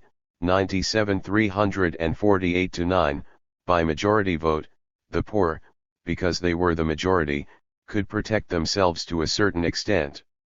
They could sometimes even turn the tables on the rich, not only by obliging them to undertake expensive liturgies, especially, at Athens and elsewhere, the trierarchy, but also by occasionally confiscating their property when they were convicted in the courts. Such measures were a form of redistribution which might be loosely compared with the progressive taxation imposed by modern democratic governments. Thus political conflicts in Greek states would tend to reflect opposed class interests, at least in some degree, but this was by no means always the case, any more than it is today, and more often there was nothing like a one-to-one correspondence of political and economic factors. Sometimes, indeed, there may be little visible alignment of class divisions with what we know of a particular political contest in Greek history. At crises, however, even at Athens, in 411 and 404, for example, see v.2 below, political factions might largely coincide with class divisions. At Athens and some other cities in the 5th and 4th centuries BC there was an astonishing development of real democracy, extending to some extent right down to the poorest citizens. This is a good example of exceptional political factors operating for a time in such a way as to counterbalance economic forces. But, as I shall explain in v.3 below, the basic economic situation asserted itself in the long run, as it always does. The Greek propertied classes, with the assistance first of their Macedonian overlords and later of their Roman masters, gradually undermined and in the end entirely destroyed Greek democracy. It goes without saying that when one people conquers another its leading men may often, if they wish, appropriate the whole or some part of the land and other wealth of the conquered. Thus Alexander the Great and his successors claimed the whole of the Kura of the Persian Empire, on the ground, whether true or false, cf 3.4 below, that it had all belonged ultimately to the great king, and they proceeded to make massive land grants to their favored followers, whose dominant position in the areas concerned then had a political origin, being derived from a royal grant. The Romans sometimes appropriated part of the land of a conquered people as ager publicus populi Romani, public land of the Roman people. It would then be leased out to Roman citizens. And in the Germanic kingdom set up from the 5th century onwards by Visigoths, Ostrogoths, Vandals, Franks and others, in what had once been parts of the Roman Empire, in Gaul, Spain, North Africa, and Britain, and later in Italy itself, the rights of the new landowners and rulers were again derived from conquest. But all these examples are of highly exceptional cases, involving conquest by outsiders. Corresponding internal phenomena can be found in the seizure of wealth by those who had first gained power not as a result of their economic position but as adventurers, especially condottieri, or revolutionaries, who consolidated their rule by appropriating the property of citizens in general or of their political adversaries. But again, all such cases are exceptions. That in the regular course of events it was political power which regularly determined social stratification is an idea which seems to me to lack all confirmation from the history of the ancient world. There are two other positions I ought to mention. The first is that represented 98 by L.V. Danilova, in an article originally published in Russian in 1968 and in an English translation, as Controversial Problems of the Theory of Pre-Capitalist Societies, in Soviet Anthropology and Archaeology 9, 1971, 269-328, which first came to my notice as a result of Ernest Gellner's article, The Soviet and the Savage, in the Times Literary Supplement 3789, October 18, 1974, 116, R8. Danilova's general theory, which she admits to be contrary to the prevailing Soviet view, is that in pre-capitalist societies control of the conditions of production is not the principal way in which exploitation is secured by a ruling class, and that it is direct relations of dominance and subjection, a phrase which doubtless owes its origin to Marx's Herrschaftsverhältnis, see section 3 of this chapter, which are the basis of social differentiation. As regards the Greek and Roman world and Western Europe in the Middle Ages, this view seems to me to have nothing in its favor, and I shall therefore waste no time on it here. It is also clearly contrary to the views of Marx, although Danilova tries to justify it in Marxist terms. The other position I want to mention here may appear at first sight to be very different from the Marxist class analysis I am presenting, but turns out in the end to be reconcilable with it. This involves regarding the ancient Greek world as a peasant society or even peasant economy, in the sense in which those terms have been used by A.V. Chayanov, A.L. Krober, Robert Redfield, Tedershanin, Daniel Thorner and many others. In 4.2 below I discuss the peasantry in antiquity. Although I do not find the concept of an overall peasant economy useful in relation to the Greek and Roman world, it is true that those we may legitimately call peasants, provided we define them as I do in 4.2 below, were actually a majority of the population in vast areas of the ancient world, and for long periods in many places were responsible for a major share of total production. Recognizing the existence of peasants or the peasantry is entirely compatible with my general approach, provided a class analysis is applied throughout, as it is in 4J3 below. To conclude this section, I wish to make it clear that I am not denying all value to the approaches I have been criticizing. Some of them, indeed, can be very useful, if in a limited way, and some of their practitioners have made valuable contributions to knowledge. A much-quoted aphorism which can be traced back to Sir Isaac Newton and even to Bernard of Chartres reminds us that however limited our own capacities we can see farther than others by standing on the shoulders of giants. 33 Those great men of the past whose insights can give us a new vision. But it is not only the giants of the past whose shoulders may offer us a platform for new vistas, standing on the shoulders even of dwarfs, if hardly as rewarding, may at least raise us a little above those around us who are content to stand only on their own feet. I say this, of course, without imputing dwarf-like characteristics to any of the writers I have been examining here. 6. Women. The production which is the basis of human life obviously includes, as its most essential constituent part, the reproduction of the human species. 1. And for anyone who, admitting this, believes, as I do, that Marx was right in seeing position in 699 the whole system of production, necessarily including reproduction, as the principal factor in deciding class position, the question immediately arises, must we not allow a special class role to that HA.1F of the human race which, as a result of the earliest and most fundamental of all divisions of labor, specialises in reproduction, the greater part of which is biologically its monopoly? Under reproduction 1, of course include in the role of women not merely parturition but also the preceding months of pregnancy, and the subsequent period of lactation which, in any but the advanced societies, necessarily makes the care of the child during the first year and more of its life woman's work. Marx and Engels, it seems to me, failed to draw the full necessary conclusion. Engels, in the preface to the original German edition, Der Ursprung der Familie, De Privatisierungsthums und des Staats, of the work one referred to by its English title, The Origin of the Family, Private Property and the State, written in 1884, the year after Marx's death, acknowledged specifically that the production and reproduction of immediate life is, according to the materialistic conception, the determining factor in history. And he went on at once to emphasize its twofold character: on the one hand, the production of the means of subsistence, of food, clothing, and shelter and the tools requisite therefor; on the other, the production of human beings themselves, the propagation of the species.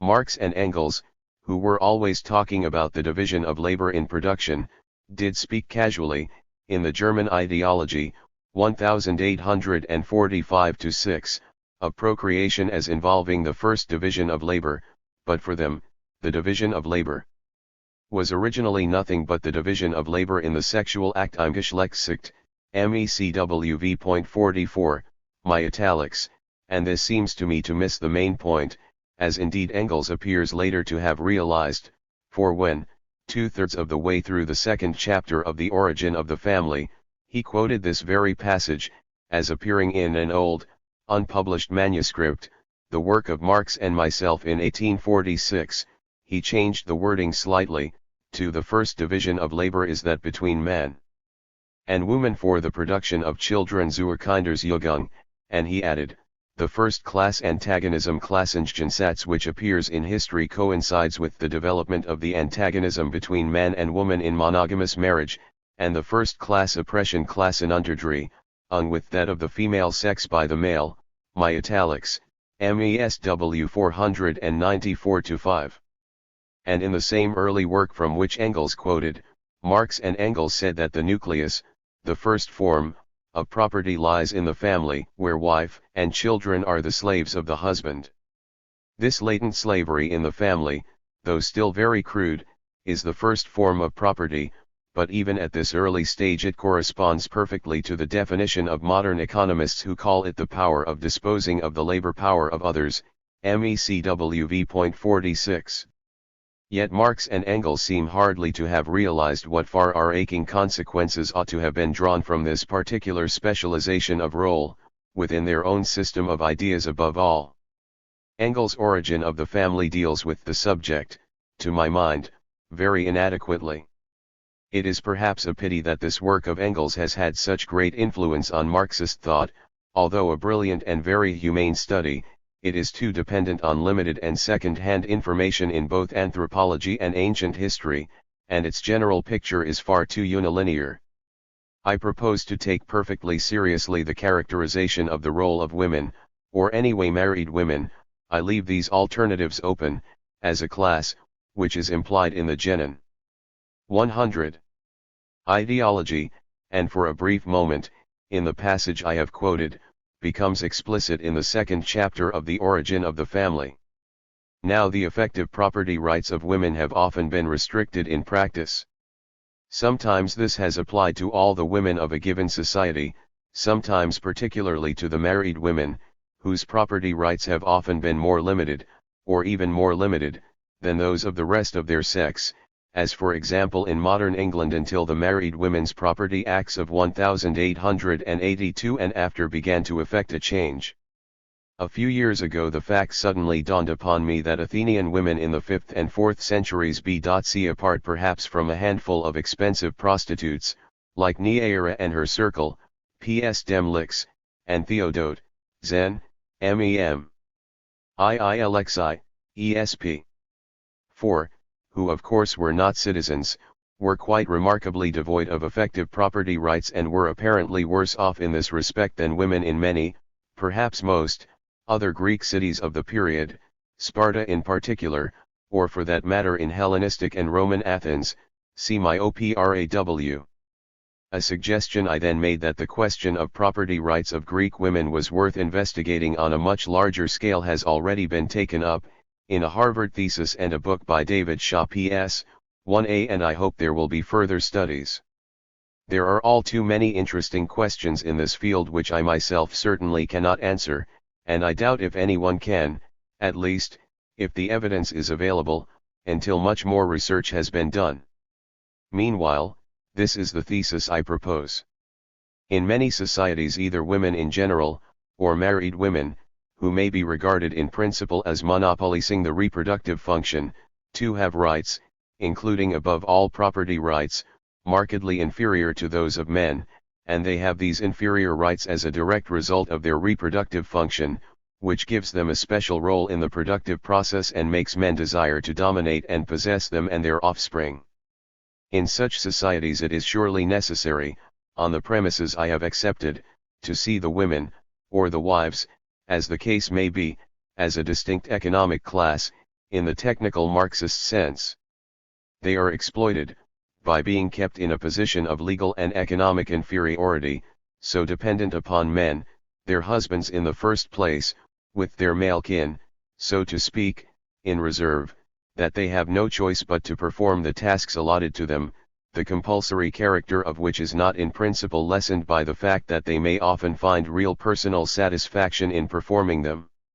Aristotle, in a perceptive passage which I have quoted in section 3 of this chapter, could speak of the propertyless man, the aporos, who could not afford to buy slaves, as using his wife and children in their place, Polvl 8, 1323 of 5-6. Needless to say, if we think of women, or married women, as a class, membership of such a class may or may not be the prime criterion of a woman's class position. As I have explained in Point 2 above, it is perfectly possible for many individuals to belong to more than one class, and it may then be necessary to determine the essential one, membership of which is paramount for them. I suggest that in our present case the relative importance of a woman's membership of the class of women, or wives, will depend to a high degree upon whether her economic and legal condition is very different from that of her menfolk. In classical Athens I would see the class position of a citizen woman belonging to the highest class as largely determined by her sex, by the fact that she belonged to 101 to the class of women, for her father, brothers, husband, and sons would all be property owners, while she would be virtually destitute of property rights, and her class position would therefore be greatly inferior to theirs. The humble peasant woman, however, would not in practice be in nearly such an inferior position to the men of her family, who would have very little property, and, partly owing to the fact that she would to some extent participate in their agricultural activities and work alongside them, in so far as her childbearing and child-rearing permitted, her membership of the class of poor peasants, cf. 4.2 below, might be a far more important determinant of her class position than her sex. Even less, perhaps, would the class of a non-citizen town-dwelling prostitute or hetaira be decided primarily by her sex, for her economic position might be virtually identical with that of a male prostitute or any other non-citizen provider of services in the city. We must of course realize that to place a woman in a separate class from her menfolk would often cut right across the usual criteria of social stratification. So far as the property-owning classes are concerned, within a single family the husband might be in the highest class, while his propertyless wife, in respect of the distinction I have just been making, might rate very low indeed, but in lifestyle she would rank according to the status of her husband. Since those elements in a woman's position which derive from her being virtually the possession of another are very precarious and unstable, I would tend to discount the husband's position as a factor in the real status of the wife, important as it may seem on the surface, and put more emphasis on any dowry which the women can rely on receiving and controlling, in accordance with custom. But this needs a great deal of further thought. I believe that I am justified in including these brief and oversimplified remarks on the position of women in the ancient Greek world, at any rate in the classical period, of which I am now mainly thinking, as I know too little in detail as yet of the property rights of Greek women in the Hellenistic and Roman periods, before Roman law became in theory the universal law of the Mediterranean world. In the 3rd century. 3 Greek wives, I have argued, and therefore potentially all Greek women, should be regarded as a distinct economic class, in the technical Marxist sense, since their productive role, the very fact that they were the half of the human race which supported the main part of the burden of reproduction, led directly to their being subjected to men, politically, economically and socially. Not only were they generally deprived of even the most elementary political rights, they were also, as a rule, allowed only very inferior property rights, and they suffered other legal disabilities. A woman's marriage was entirely at the will of her Kyrios, normally her father, or if he were dead, her eldest brother or nearest male relative, for who, in at least some Greek states, could also withdraw her from her marriage and give her to another husband. 5. And in very many other ways she was at a disadvantage compared with her menfolk.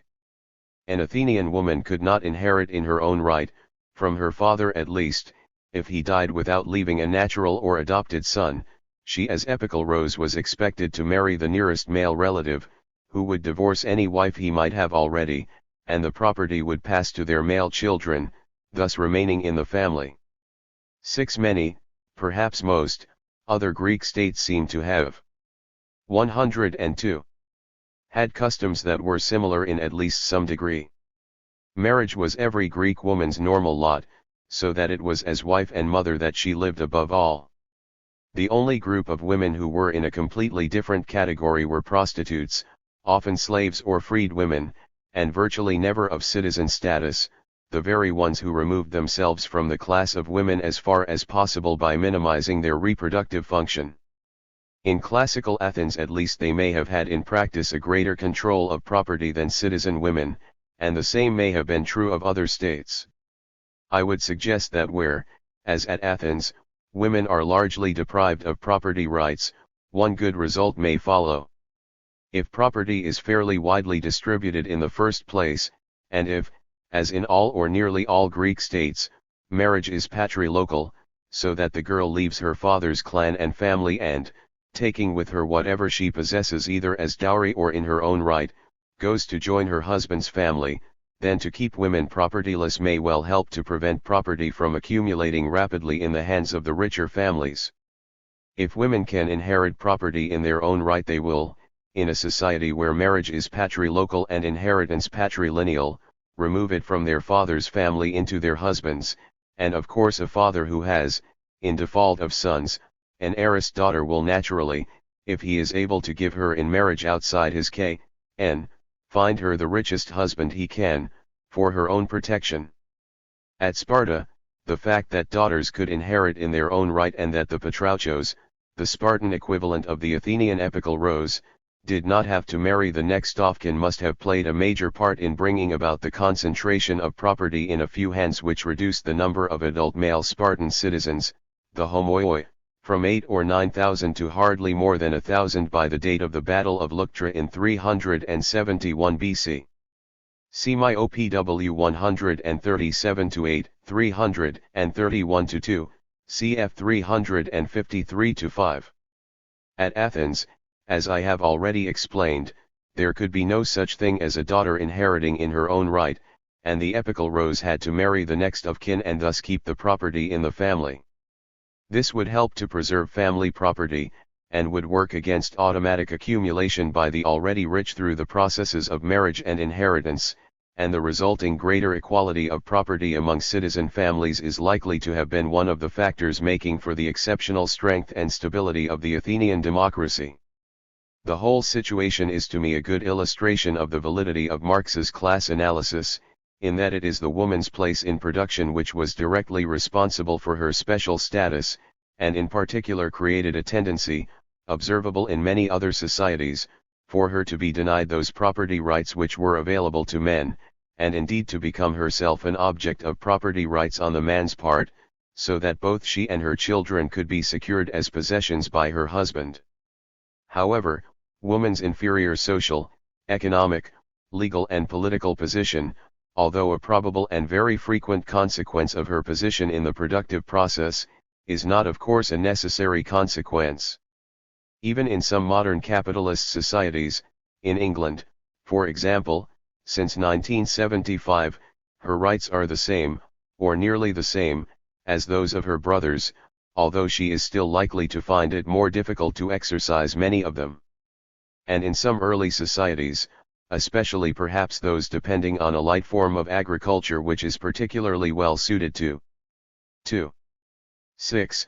103b women's work, she has enjoyed rights superior in some respects to those of men, including the capacity to transmit property, or some forms of property, primarily in the female line, matrilineality, mudict. But in a patrilineal society where dowry and not bride price or indirect dowry prevails, a woman can be seen as a positive danger to the family into which she is born, for, as we have already noticed, when she marries she will take property out of the family. In such a society we can expect to find the woman's property rights restricted in some degree. Classical Athens was merely an extreme case. Plato, in the Laws, went so far as to forbid dowries altogether, v.742c, cf 6.774c. In the Greek world a baby girl probably always had a worse chance than a baby boy of surviving, or at least of being reared by its own parents. Exposure of infants, of course, has often been resorted to as a means of population control by the rich or the moderately well-off in order to prevent the division of inheritances, and even more by the poor in their struggle for survival, cv.I and its N6 below. There is a great deal of evidence for exposure, scattered through Greek literature. 7. It was no doubt an exaggeration characteristic of comedy when Posidippus the Athenian dramatist, writing around the 280s and 270s BC, made one of his characters assert that everyone rears a son even if he is poor pens but exposes a daughter even if he is rich plaugios. Cf. Terence, Heaudentum. 626-30, however, there are indications that exposure of girls was indeed more common than of boys. In particular, in a famous papyrus of 1 BC an Egyptian named Hilarion, who seems to have been a wage laborer, writes from Alexandria to his wife Alice at Oxyrhynchus, telling her that if she has a child she is to rear it if a boy but expose it if a girl, p. Oxy. 4.744 equals sp 1.29425, no.L05. ************** I now turn to a brief treatment of Christian marriage as an institution and Christian attitudes towards women and on sexual matters, subjects which I believe to be very relevant to the class position of Greek women, because of the influence Christianity has had in depressing the status of women. We must not forget that the ancient Greek world, according to my definition of it, I point to above, was at least partly Christian during the later centuries of its existence and had become predominantly Christian well before the end of my period. Early Christian marriage has not been fully investigated by historians, as distinct from theologians, in the light of its Hellenistic, Jewish, and Roman counterparts. 8. We often hear Christian marriage praised today, but its admirers, in my experience, very seldom grasp the fact that in its origins it was more backward and more oppressive towards women than most varieties of marriage in the Greco-Roman world, in particular, 1. As in Jewish marriage, the subjection of the woman to her husband was both more strongly emphasized than in other systems and given a divine origin not found elsewhere, and, 2. An unhealthy attitude to sex and marriage can be seen in some of the books of the New Testament, regarded by the dominant form of early Christianity as divinely inspired, the very Word of God. I propose to deal with the second point first, although I regard it as the less important of the two.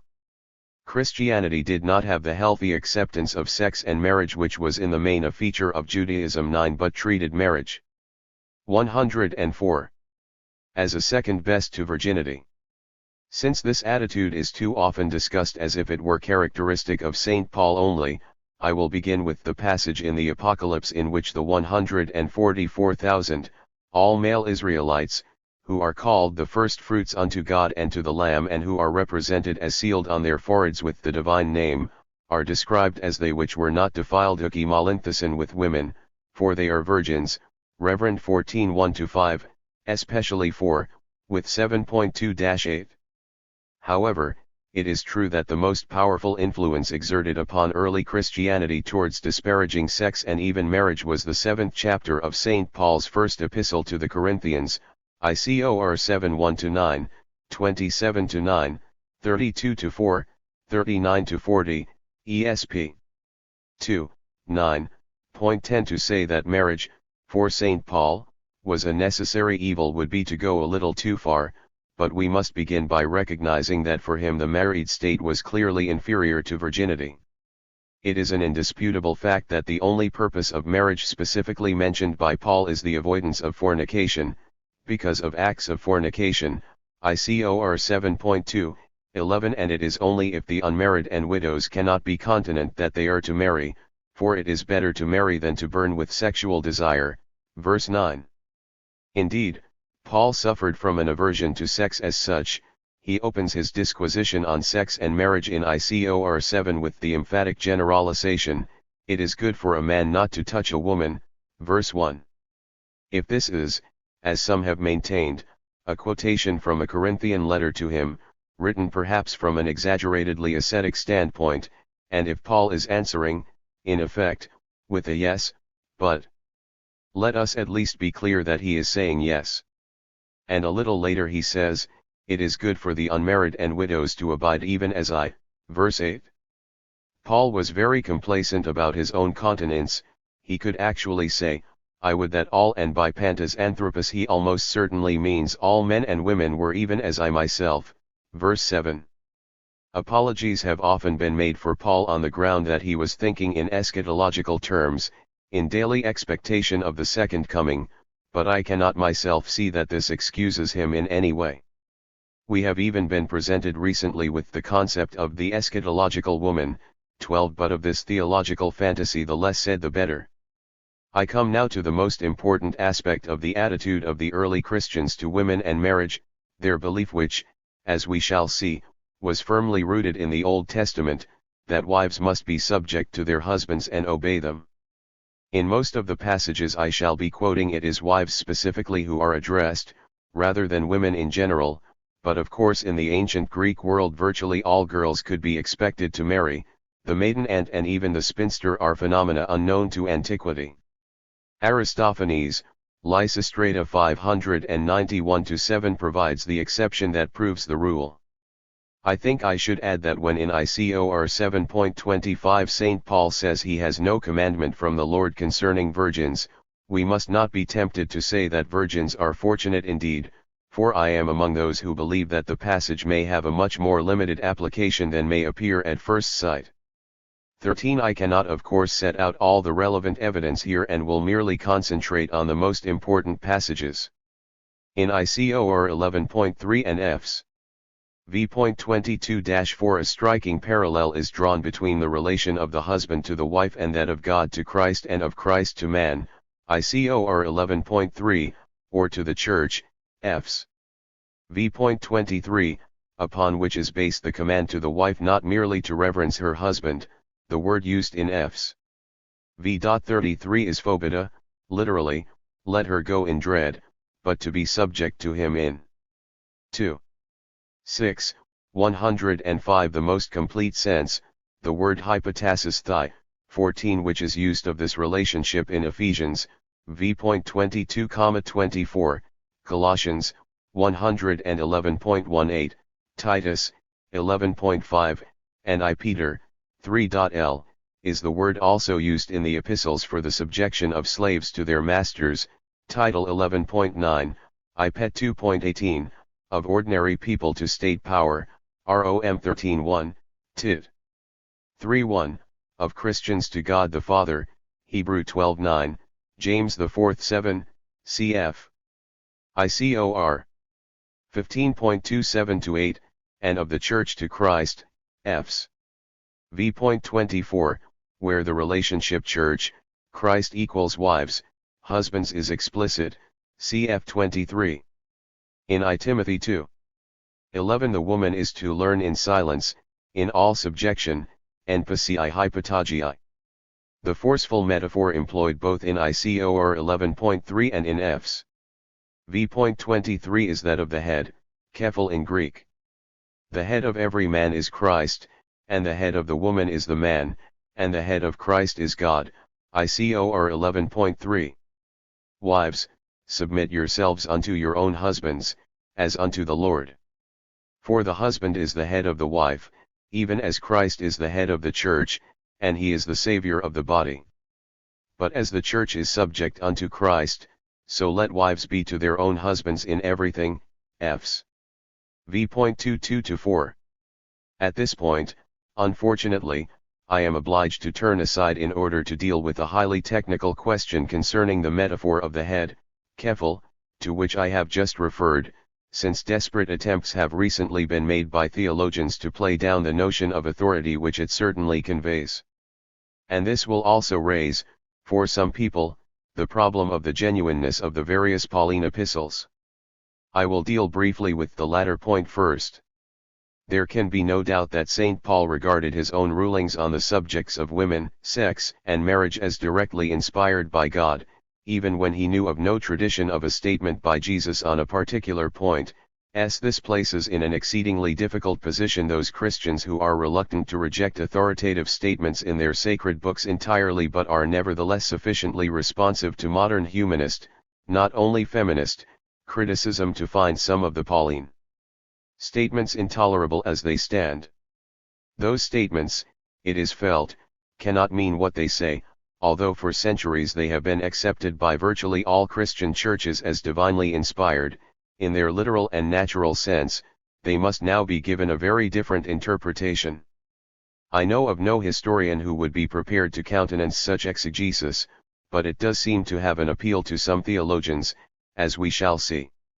One expedient is to exclude certain texts always accepted until recently as written by Paul himself but now regarded by many New Testament scholars as pseudo-Pauline, or Deutero-Pauline, a nice euphemism, and the work of later writers. 16:1 can then pretend that there are no real difficulties except perhaps ICOR 7 and 11.3-15, although what we need to do is to see what these texts meant to contemporaries, and of course the Deutero-Pauline material is very relevant to such an inquiry, providing as it does some evidence of how contemporaries interpreted the genuine epistles. As it happens, I am myself far less interested in the views of Paul himself than in what I may call Pauline Christianity, which is mainstream early Christianity, basing itself upon all the epistles attributed to Paul, as well as the other books of the New Testament. The meaning of kephel, head, in ICOR 11.3, and the Deutero-Pauline Fs. v.23, is central. In 1954 an acute analysis by Stephen Bedale 17 established that in some contexts in the epistles, when kephel is used metaphorically, as it rarely is outside the Septuagint and the New Testament, 18 its essential idea may be that of 106. Priority, origin, beginning. However, Bedale admitted, honestly and correctly, that the word in its metaphorical sense, like archi, which can also signify either rule or beginning, unquestionably carries with it the idea of authority even if such authority in social relationships derives from a relative priority, causal rather than merely temporal, in the order of being. 19, here Bedale was apparently thinking of woman's imagined origin from man, Eve from Adam pictured in Genesis 11.18-24. Dealing with the headship of the male in ICOR 11.3, primarily in the sense of origin, Bedale adds, in St. Paul's view, the female in consequence is subordinate, CFFs, v.23. But this principle of subordination which he finds in human relationships rests upon the order of creation. 20 It is absolutely impermissible to go beyond this and to treat kephel in our passages as meaning only source and not also authority. 21 And whatever may be intended by the head metaphor, the very fact that the relationship of man, or husband, to woman, or wife, is equated in ICOR 11.3 with that of Christ to man and God to Christ, and in Fs. v.23 with that of Christ to the Church, makes the relationship of woman to man one of total subordination. This is entirely consistent with the other New Testament evidence which I quoted above. Some Christians in the modern world have been inclined to lay much of the blame, not only for the unhealthy attitude to sex but also for the subjection of wives to their husbands in early Christian thought and practice, upon the peculiar psychology of St. Paul, who of course was deeply influenced by his devout Jewish upbringing, for which see Acts XXII.3, and also conceivably by the fact that in Tarsus, his hometown, women were veiled in public, dio Chris. XXXII.48-9.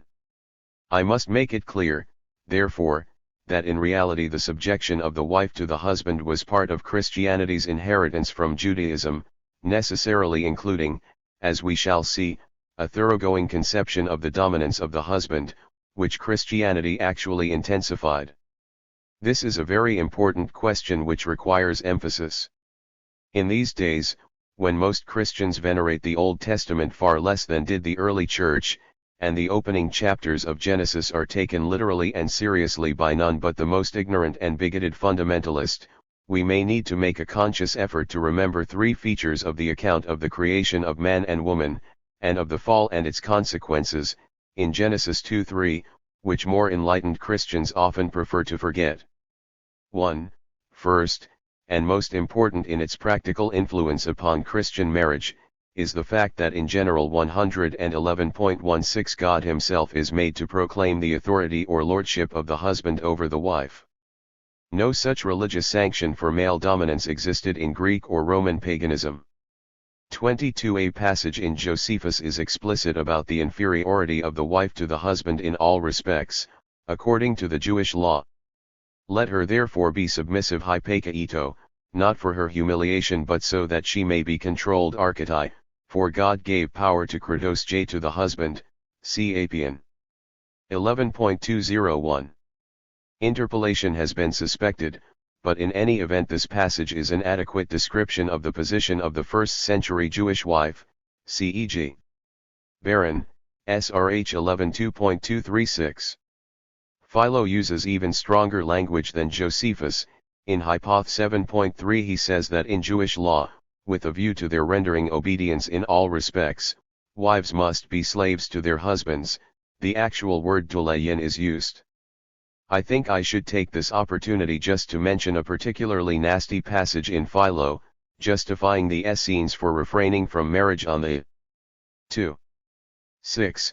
107 ground that wives are unpleasant in various ways and a source of corruption. I shrink from reproducing his invective, Hypoth 11.14-17. 2.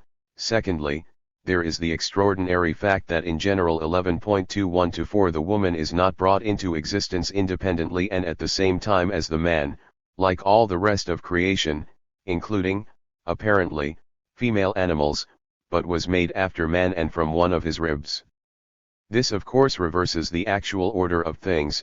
Man is now born of woman, but the first woman is depicted as having been taken from man and created specifically to be his helpmeet, General 2:18-20.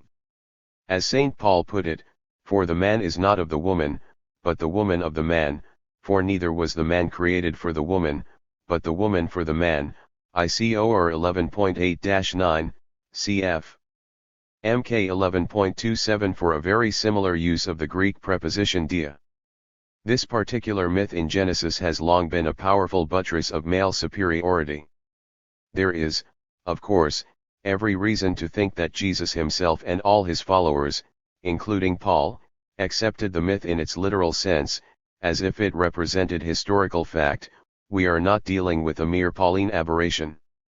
And in face of this, it is grossly dishonest to pretend that Paul could have had any other view than the one he expresses, in favor of the subjection of the wife to the husband. Both the aspects of the Genesis story that I have just described were part of the Jewish legacy to the Christian conception of marriage, which overall was certainly nearer to the Jewish than to the Roman or even the Hellenistic variety. 3. A third feature of the Genesis myth, equally accepted as fact by the early Christians, was the greater responsibility of the woman for the fall. She eats the forbidden fruit first and persuades the man to follow her example, Gen. 111.1-6, 12, and especially 16-17, with the result that God gives her a special punishment. Having to endure pain in childbearing, 111.16, where the authority of the husband over her is also laid down. Because of Christian soteriology, in which the fall played an essential part, the leading role attributed to the first woman, which appears only occasionally in Jewish writings, e.g. Eccles. XXV.24, naturally figured more prominently in Christian than in Jewish theology. In this respect, Christianity made an unfortunate use of its Jewish inheritance. For the writer of item 2.11-14, the facts that Adam was first formed, then Eve, and that Adam was not deceived, but the woman being deceived was in transgression, cf 2 Cor 11.3, the serpent beguiled Eve, are the justification, indeed, the sole explicit justification, for the order to the woman to learn in silence with all subjection, and not to teach, nor to usurp authority over the man, but to be in silence, cf. ICOR 14.34-5. Some recent writers have made much of the fact that many of St. Paul's converts who are named in the New Testament were women, but this has no significance at all in the present context. A large number of female converts was only to be expected, since religion formed the major outlet for female activity in the Roman world, as Averil Cameron has pointed out in an article, Neither Male Nor Female, to be published in Greece and Rome in 1980, which she has been kind enough to show me. 22a. And of course there is not the least sign that any of these women occupied a place of authority or even importance in their local churches. Nor need the historian take any serious account of that text so often quoted by theologians, Galatians 111.28, there is neither Jew nor Greek, there is neither bond nor free, there is neither male nor female, for ye are all one in Christ Jesus, cf. Coloss 111.11 for a similar text, not mentioning the sexes. I have 108. Discussed both these passages near the beginning of VLL.3 below. They have a purely spiritual or eschatological meaning and relate only to the situation as it is in the sight of God, or in the next world. They have no significance whatever for this world, where the relations in real life between man and woman, or master and slave, are not affected in any way. Precisely as the slave who is a good man ceases, in Hellenistic philosophical thought, to be really a slave at all, see Vil.3 below, so the slave becomes Christ's freedman merely by becoming a Christian, and the woman achieves oneness with the man, the Jew with the Greek, in exactly the same way. The situation of none of them in this world is altered in the slightest degree, and of course the whole train of thought provides a convenient excuse for doing nothing whatever to change the situation of the disadvantaged, for, theologically, they have already achieved everything. Now it would not have been at all surprising to find the early Christians simply adopting the Jewish and/or Hellenistic social practice of their day, in regard to sex and marriage as in other ways, but we find them taking a position which was even more patriarchal and oppressive than that of most of their contemporaries. Distinctly more enlightened ideas were common in the world around them. Roman marriage in particular had developed beyond other systems in the rights it allowed to women, whether married or not. The existence of the Roman patria potestas does not disprove my assertion. 23. I think Schultz was right in regarding the Roman law of husband and wife as the supreme example in Roman jurisprudence of humanistic sentiment, and in attributing the later decay of some of its most progressive features to the much more male-dominated thought world of the invading German barbarians and of the Christian Church, CRL 103-5. The Roman law of marriage, by the way, showed remarkable tenacity in resisting the modifications, the abolition of divorce by consent, for example, desired by the Church and the Christian emperors from Constantine onwards. This has been very well brought out by A. H. M. Jones, LRE 11.973-6 with 111.327-8 NN.77-82. As we all know, the Christian churches have tended until very recently either to forbid divorce altogether or at best, as in England until very recently, and in Scotland still, to permit it only upon proof of a matrimonial offence by one party against the other, a disastrous notion, productive of much unnecessary suffering, not to mention frequent collusive divorces.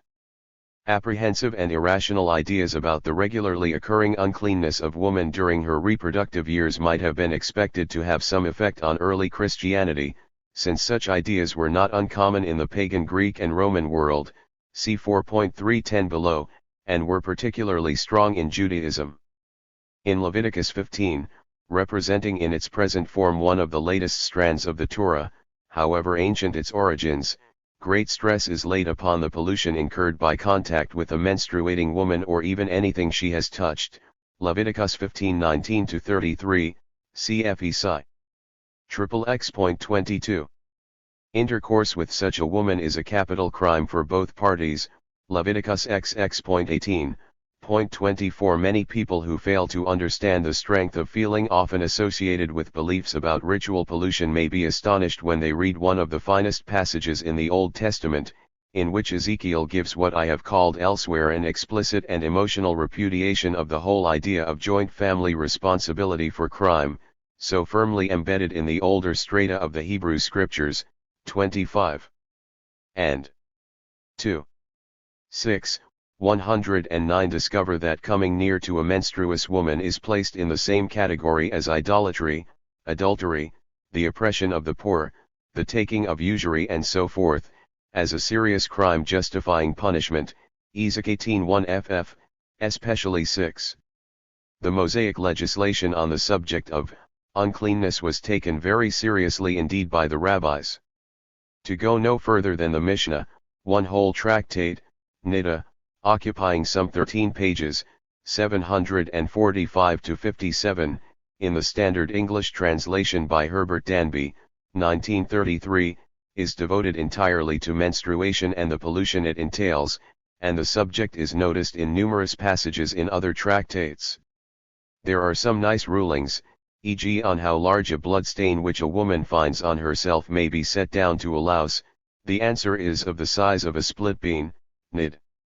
8.2. Contrary to what might be suggested by considerations of hygiene, irrelevant here, the assumption of infestation may thus remove suspicion of uncleanness. It is to Christianity's credit that in the end it was not much influenced by superstitious ideas of this particular kind, at any rate in the West.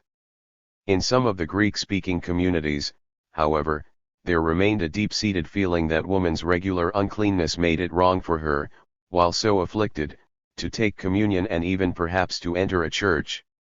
The earliest official exclusions of women in this condition from communion, so far as I know, are by two patriarchs of Alexandria, Dionysius, a pupil of Origen, around the middle of the 3rd century, and Timothy, c. 379-85, whose rulings became canonical in the Byzantine Church and were confirmed by the Quinisext Council in Trullo at Constantinople in 692. 26. The Trullan canons, passed by Eastern bishops only, were rejected in the West, but to this day the Orthodox churches, including the Greek and the Russian, refuse communion to women during menstruation. It is true that the Christians were in theory more insistent than the great majority of pagans upon the necessity for men as well as women to abstain from sexual intercourse outside marriage, from fornication, but there were pagans who condemned adultery by husbands as much as by wives, see below for Musonius Rufus, and a statement by the Roman lawyer Ulpian, that it is most inequitable that a husband should exact chastity from his wife when he does not practice it himself, is preserved. In the Digest, Slay 8 v.14.5. What evidence there is from the later Roman Empire suggests to me that the Christian churches were hardly more successful than the pagans in discouraging fornication, and the conspicuous prevalence of prostitution in Christian countries down the ages shows that mere prohibitions of conduct regarded for religious reasons as immoral, even if backed by threats of eternal punishment, may have little effect if the structure of society is not conducive to their observance. And the irrational hatred of sex in its physical manifestations, with the grudging exception of marriage, which was so characteristic of early Christianity from St. Paul onwards, sometimes led to an asceticism which bordered on the psychopathic. The modern reader of some of the letters and other works of Saint Jerome, an oversexed man who was bitterly ashamed of his natural feelings, may be deeply moved by the unnecessary suffering caused in this highly gifted individual by a set of insane dogmas which he never questioned, and the observance of which sometimes created in him a deep agony of mind which could hardly be vented except in some excessively ferocious and even scurrilous tirade against a religious adversary, a Helvetius or a Vigilantius, who had dared to say something. 110. Jerome could interpret as a disparagement of the Virgin Mary or of virginity in general. 27. As a wholesome corrective of the popular Christian view, repeated over and over again in modern times, that the early Church introduced an entirely new and better conception of marriage and sex. It is worth reading some of the fragments that have been preserved of the Stoic philosopher of the second half of the 1st century, Musonius Rufus, perhaps the most attractive, to my mind, of all the later Stoics. He was a Roman of the equestrian order, see Tac. Hist. 111.81, but he probably did most of his teaching in Greek, and although he is not reliably credited with any written works, a certain amount of his doctrine is preserved, almost entirely by Stobaeus, in some fairly substantial Greek fragments compiled by an unknown pupil, whose name is transmitted to us merely as Lucius. The English reader can enjoy the benefit of a complete text, virtually the standard one by O. Hance, 1905, with a good-facing English translation and a useful introduction, as part of an article, also published separately, entitled Musonius Rufus. The Roman Socrates, by Cora E. Lutz, in YCS 10, 1947, 3-147. 2H. Musonius is both more rational and more humane than St. Paul in his attitude to women, sex, and marriage, and he is exceptionally free from the male-dominated outlook, desiring the subjection of women to their husbands, which was common enough in antiquity but was stronger among the Jews than among many pagans, the Romans above all, and was implanted in Paul by his orthodox Jewish upbringing, see above. According to Musonius, 1. In marriage there must be above all perfect companionship and mutual love of husband and wife, in sickness and in health. 2. All men consider the love of husband and wife to be the highest form of love. 3. Husbands who commit adultery are doing wrong just as much as wives, and it is very objectionable for them to have sexual relations with their slave girls. 4. Marriage is an excellent thing, and even the philosopher should accept it gladly, and 5. Girls should receive the same kind of education as boys, extending to philosophy. 29. Although Musonius sees the sphere of activity of a woman as different in some ways from that of a man, he never suggests that she is in any way inferior to him or that she ought to be subjected to him or dominated by him. Most of the individual statements attributed to Musonius which I have just quoted can be paralleled in other Greek and Latin authors, but I fancy that their combination is exceptional. If we want an explanation of the failure of the Christian churches to effect in practice any noticeable change for the better in moral or social behavior, even in those spheres, such as the prohibition of fornication for men as well as women, in which it advocated a higher standard than that commonly accepted in the Greco-Roman world, we may find it in the conclusion of a parable to which I shall have occasion to refer again later, 7.4 below, that of Lazarus. When the rich man suffering the torments of hell begged that Lazarus might be enabled to go and preach to his 5 brothers and save them from sharing his dreadful fate, for surely they would listen to one risen from the dead, the reply was, they have Moses and the prophets, let them hear them. If they hear not Moses and the prophets, neither will they be persuaded, though one rose from the dead, LK 16.27-31. In order to generalize the statement, we must substitute, for Moses and the prophets, the general climate of orthodox. 6. 111 Opinion in society. If men are not swayed by that, Jesus is saying, even one who has risen from the dead is not likely to move them.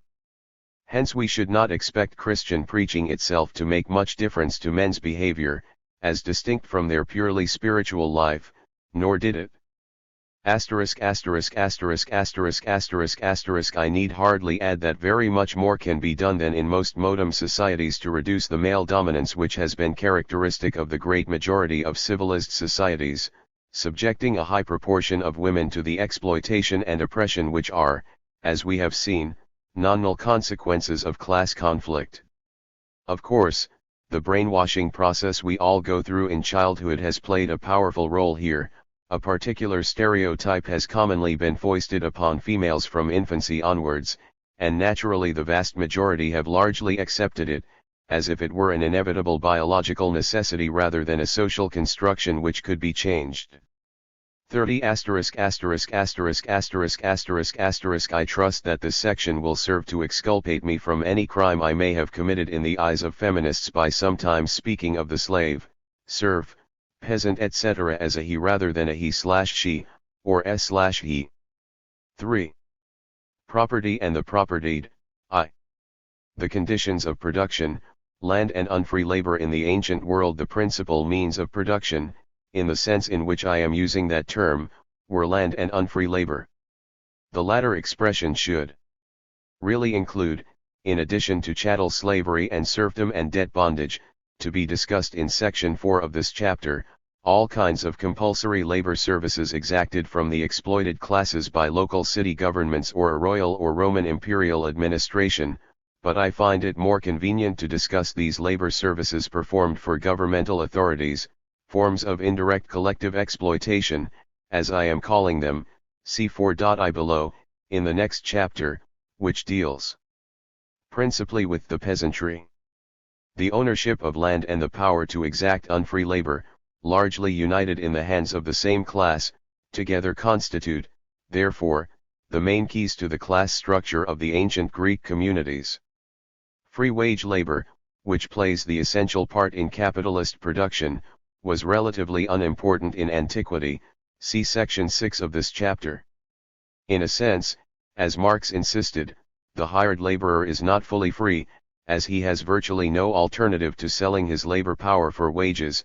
His surplus labor, as Marx calls it, from which the employer derives his profit, is given without an equivalent, and in essence it always remains forced labor, no matter how much it may seem to result from free contractual agreement, cap. 111.819. Just as the Roman slave was held by fetters, the wage laborer is bound to his owner by invisible threads.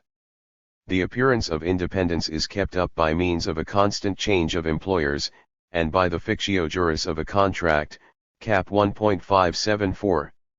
Yet the disappearance of legally, economically, or socially unfree labor and its replacement by wage labor entered into under a contract which can have a good deal of free choice in it is a very real step forward.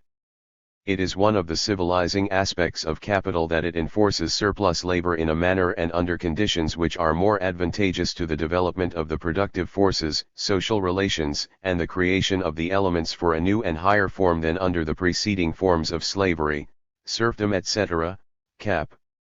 111.819. Whether this entails our attributing to the ancient hired laborer a position superior to that of the slave or serf is a doubtful point, to which we shall return in section 6 of this chapter.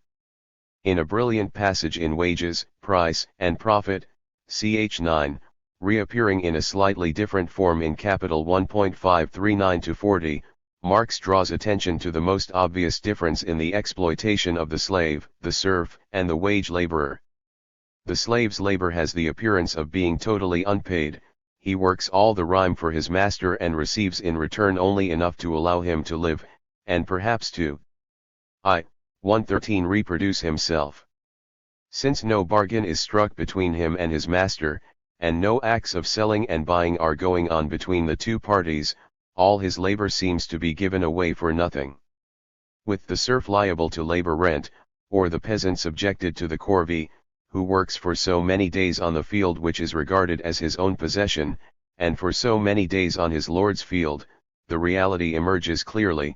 The paid and unpaid parts of labor are sensibly separated. The position of the wage laborer, like that of the slave, can also give rise to confusion.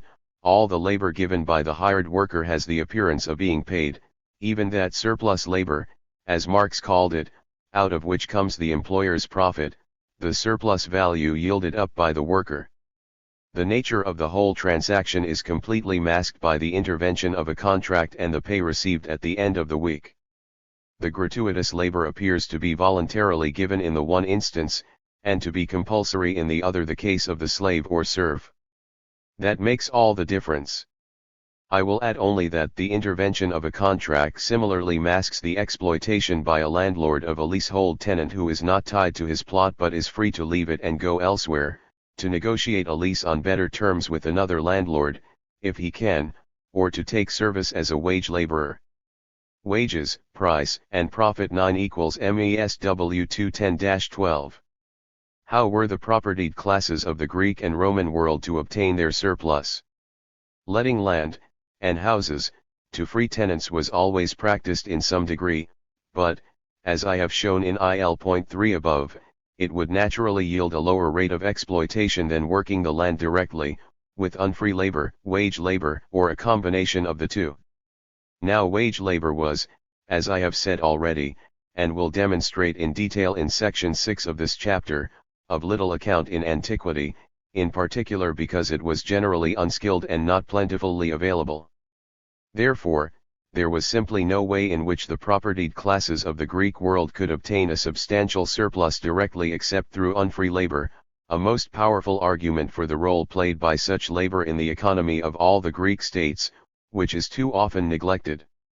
It is very interesting to find that Aristotle, in a passage near the beginning of the Politics, 1.4, 1253b 33-401, can imagine only one alternative to using slaves, and that is complete automation, that of the statues endowed with life by Daedalus or of the tripods made by the god Hephaestus, which Homer had described as running on wheels of their own accord to Olympus. Iliad 18.376. Much the same idea is amusingly expressed by the Athenian comic poet CROIX, fr. 14-15, Ape Athen. 6.267e8a. There were also, it is true, ways in which the propertied class could obtain part of its surplus indirectly, even while a very large number of humble Greeks, including most of those I am calling peasants, see 4.I4 below, were still in a condition of freedom and could not easily be exploited directly to any intense degree. This indirect exploitation, which mainly took the form of taxation and compulsory services, is rather a difficult subject, best left until chapter 4, in which I shall be dealing with the peasantry and other small, free, independent producers.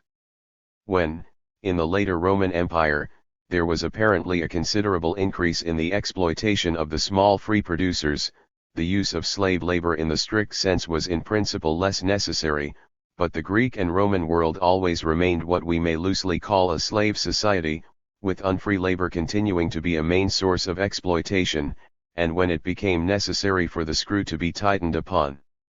114. The peasantry, a large number of them were reduced to a form of serfdom.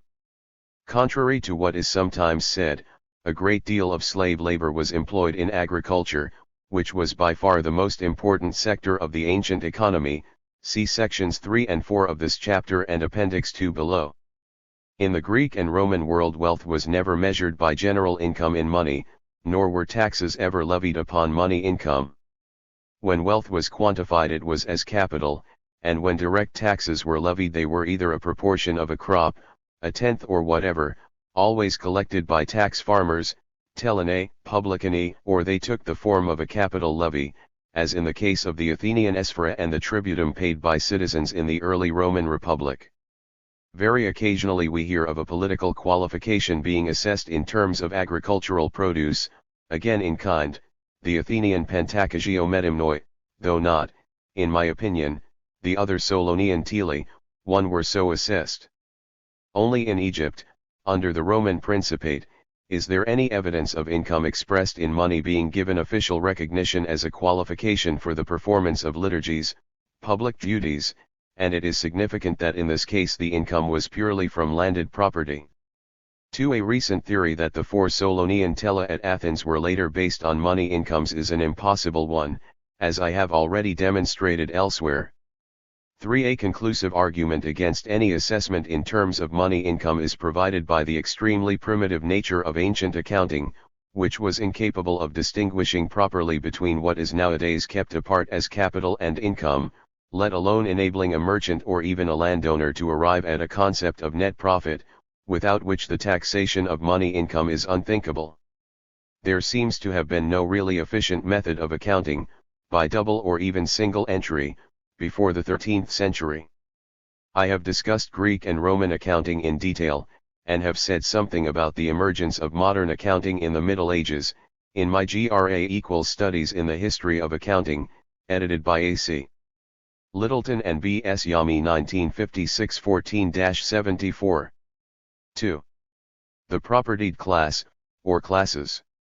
The most important single dividing line which we can draw between different groups of free men in the Greek world is, in my opinion, that which separated off from the common herd those I am calling the propertied class, who could live of their own without having to spend more than a fraction of their time working for their living.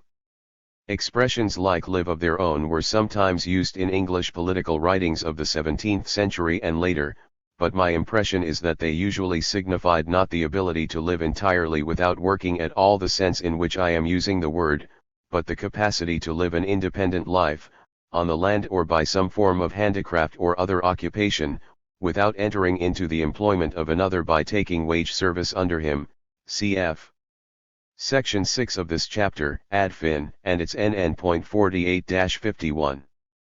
Although small peasants and other freemen such as artisans and shopkeepers, working on their own account, without much property of their own, must always have formed a substantial proportion of the free population of the Greek world, and indeed were probably a majority of the whole population until about the end. 115 of the 3rd century of the Christian era, they would normally have to spend most of their time working for their livelihood, with their families, at somewhere near the subsistence level, and would not be able to live securely and at leisure, as members of the upper class.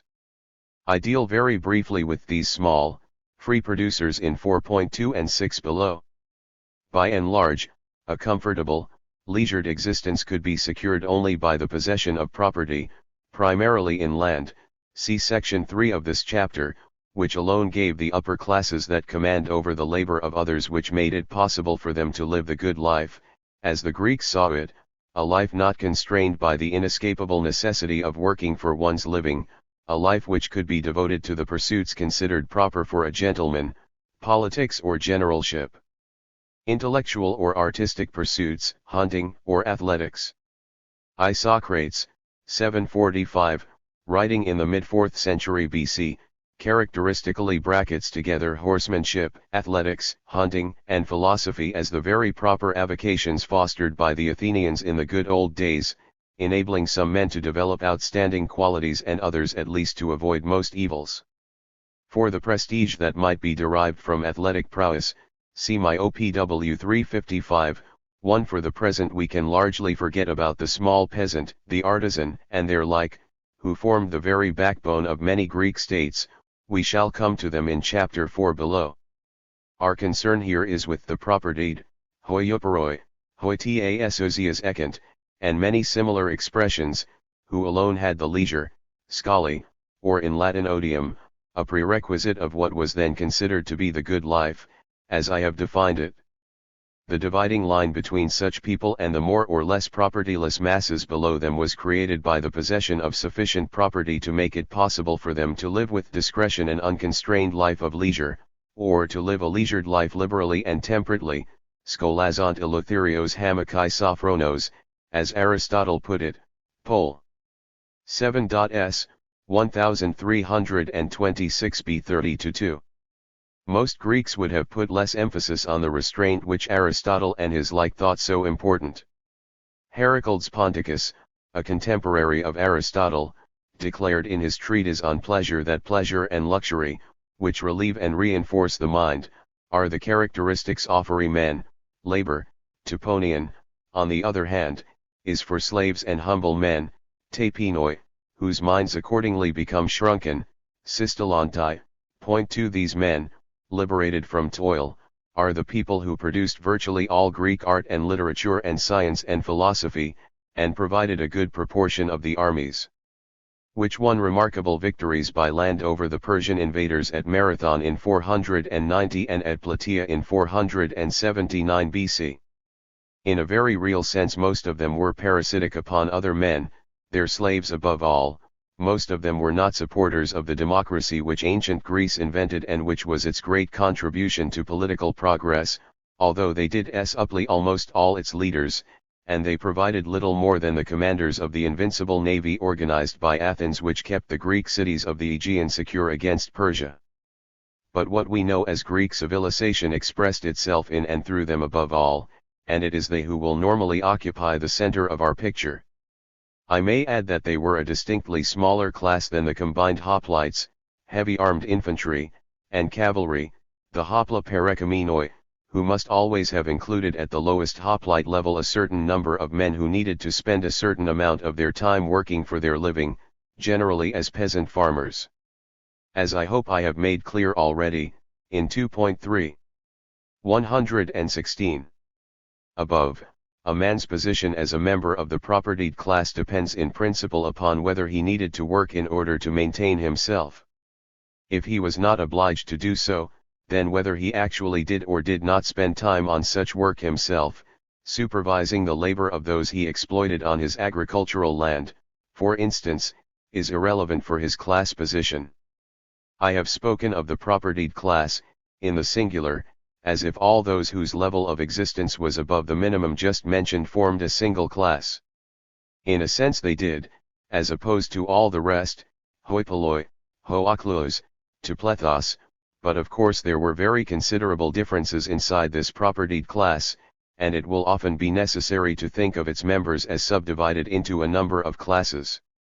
As compared with the slave, the hired laborer, the full-time artisan, even the peasant who did little more than scrape a living from a small farm worked by himself and his family, we are surely justified in seeing as members of a single propertied class such men as the owner of a large or even medium-sized farm, worked by slaves under a slave bailiff, epitropus, in Latin villicus, or leased out at a rent, in which case it would necessarily yield a lower profit, the proprietor of a workshop of, say, 20 to 50 slaves, supervised by a slave manager, the lessee of mines in the Laurium district of Attica, worked by slaves, and similarly supervised by a manager who would himself be a slave, or conceivably a freedman, the owner, Nokal Rose, of a merchant ship or TW03 which he hired out to traders, emporawi, or used for trading himself, manning them with slaves, and of course rarely if ever traveling himself or purely business reasons, the owner of a fair quantity of money capital which he lent out at interest. Partly perhaps on mortgage of land, a perfectly safe investment, but bringing in no great return, or, at a much higher rate of interest, on bottomry bonds, a form of transaction known from at least the end of the 5th century BC, which I have recently described in detail in my Agramel. On the other hand, all those I have just described would be worlds apart from a great Roman senator who owned hundreds of acres and of slaves, and who was even more emphatically a member of the propertied class, but the scale on which exploitation of the labor of others takes place must also be taken into account in assessing a man's class, as well as the type of production concerned, and the senator could only be considered a member of the same propertied class as the much smaller figures I have mentioned when they are being collectively contrasted with the exploited classes and the peasantry. I shall sometimes speak of the propertied classes, sometimes of the propertied class. The latter expression will be particularly appropriate when we are thinking of all the men of property as a single entity, over against the non-propertied. The Greek propertied class, then, consisted essentially of those who were able to have themselves set free to live a civilized life by their command over the labor of others, who bore the burden of providing them with the necessities, and the luxuries, of the good life. This freedom of the Greek propertied class is what Aristotle has principally in mind in some very interesting passages, of which I shall single out one here, the concluding sentence of the discussion in Rhetoric 1.9, 1367 at 28-32, of the concept of Teukalon, the noble, perhaps, but there is no precise English equivalent. In this passage the word eleutheros, literally free, is applied in the peculiar sense in which Aristotle and other Greeks sometimes used it, to the gentleman, the man who is fully free from all constraining toil, as 2. 117 opposed to the aneleutheros, who works for another's benefit. Aristotle remarks that at Sparta it is kalan to have long hair, and he adds, for it is the mark of a gentleman and eleutheros, since it is not easy for a man with long hair to do work appropriate to a hired laborer, ergon thetikon. And he goes straight on to give, as another example of to kalan, not carrying on a menial craft of anasos techni, for it is the mark of a gentleman not to live for the benefit of another, to me pros alon zen. Finlay mistranslates this passage, the condition of a free man is that he not live under the constraint of another, for however, in view of Aristotle's other uses of the phrase in question and similar ones 5 there is not the slightest doubt that he means what I have stated in the text above, and in the context the distinction is between the vulgar artisan and the gentleman, slavery and the slave are never mentioned there. But Finlay goes on to say, quite correctly, that Aristotle's notion of living under restraint was not restricted to slaves but was extended to wage labor and to others who were economically dependent. It is desirable at this point to issue a warning. In most of the universities of this country and others in the Western world and the antipodes, the expression Greek history is likely to be taken to apply to the history of Old Greece from the 8th to the 4th century BC, and above all to the mainland states, especially Athens and, to a less extent, Sparta. This may be natural enough, because of course a large proportion of the surviving literary evidence, as of those parts of the archaeological and epigraphic evidence which have been collected and published in a form accessible to non-specialists, relates to Old Greece in general and to Athens in particular. Right up to the end of the undergraduate stage the situation is likely to persist, even if in specialist studies interest happens to shift away from the archaic and classical periods, which, however, can still be made to yield fresh material by archaeologists and others, and the economic and social history of which still offers great opportunities to anyone whose training has not been too narrowly confined within the tradition of strictly historical research, and who is not content to remain indifferent, like so many ancient historians, to the techniques developed by sociologists, anthropologists, and economists. But we must never forget, and this is the warning of which I spoke a moment ago, that even in their great days, in the 5th and 4th centuries BC, the Greeks of the mainland inhabited a very poor country, with little natural wealth, agricultural or mineral, and that the predominance of the great states, Sparta and Athens, was due to military or naval strength, resting upon an organized system of alliances, Sparta's Peloponnesian League, or the Delian League, which grew into an Athenian empire, and was succeeded in the 4th century by the much weaker Second Athenian Confederacy. 6. It is of mainland Greece that Herodotus was thinking when he made Demaratus say that Greece and poverty had always been foster sisters. 7. 102 1. What many people still fail to realize is that some of the most important cities on the west coast of Asia Minor and its offshore islands were already, by the early 4th century, on the way to becoming more wealthy than the cities of mainland Greece, just as Syracuse, under the rule of its remarkable tyrant, Dionysius I, in roughly the first 3 decades of the 4th century, achieved greater strength than any of the contemporary cities on the Greek mainland, and built up a small empire of its own in Sicily and South Italy. The Asiatic cities scarcely ever enjoyed political power and independence in the same way as 118. Athens and Sparta in their palmy days, situated as they were on the fringe of the great Persian Empire, they were from the late 6th century to the late 4th, when they were finally liberated by Alexander the Great, either under Persian control or subject to strong influence and pressure from Persian satraps or native dynasts, except when they were under Athenian dominance in the 5th century. I have remarked upon this situation elsewhere. OPW 37-40. It deserves much more detailed investigation than it has yet received. Here I will only say that I can remember the shock of surprise with which I first realized the significance of the information given by Xenophon, especially in HG 3.I.27-8, CFOPW 38-9, about the vast wealth of the family of Zeniz of Dardanus and his widow Mania, who collected the revenues of a large area in the Troad on behalf of the Persian satrap Pharnabazus in the years around 400 BC. We can hardly doubt that the bulk of the fortune of this family will have been invested in land, whether it was within the territory of Dardanus and other Greek cities or whether it formed part of the adjacent Persian Empire, but there is good evidence from Xenophon that their thesaurist movable wealth, stored, after the murder of Mania by her son-in-law Meidias, in a treasury in the fortress town of Gergis above the Scamander valley, is likely to have been worth between 300 and 400 talents.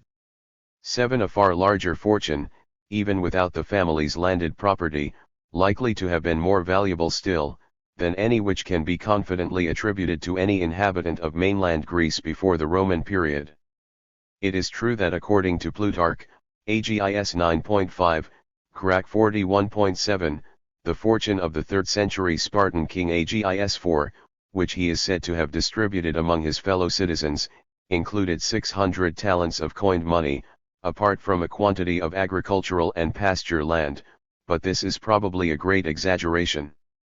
The Athenian Hipponicus, son of Callias, often said to be the richest Greek of his day, around the 420s, was credited with property, in land and personal effects, to the value of only 200 talents, Lys. 1948. We do hear of some larger fortunes alleged to exist in the 4th century BC, but all the figures are again unreliable. Alexander Isius of Aetolia, who had the same reputation as Hipponicus a little over 2 centuries later, is said by Polybius, XXI.XXVI.9,14, to have possessed property to the value of more than 200 talents. Fortunes such as those of Zeniz and Mania, I suggest, were possible only for the few fortunate Greeks who enjoyed the favor of the great king or one of his satraps. We know of some other such families in the 5th and 4th centuries, in particular the Gonghylids and Emeritids and Themistocles, all of whom received vast estates in Western Asia Minor from the king in the 5th century, COPW 37-40.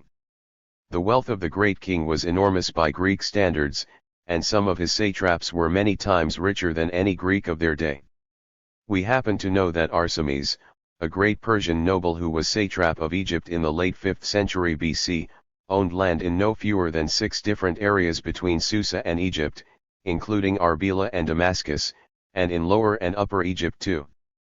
8. This need not astonish us, for although the Achaemenid rulers of the Persian Empire seem not to have exacted excessive tribute, according to ancient standards, from the satrapies of their empire, but to have allowed the local ruling class a considerable share in the surplus extorted from the primary producers, yet there were evidently all sorts of opportunities for satraps to make large personal gains, quite apart from the tribute. 2. 119 Alexander the Great, who conquered the whole Persian Empire between 334 and 325, and his successors, who divided up his vast kingdom between them, were able to make gifts of very great value to their followers in money and land. There is a nice little illustration of how such rewards had grown even before Alexander had completed his conquests in the fact that whereas Dionysius I, tyrant of Syracuse, made a present of 100 minae, 10,000 drachmae, or 12/3 talents, to his mercenary captain Archelaus for being the first man over the wall in his siege of Motia in Sicily in 398, Diod.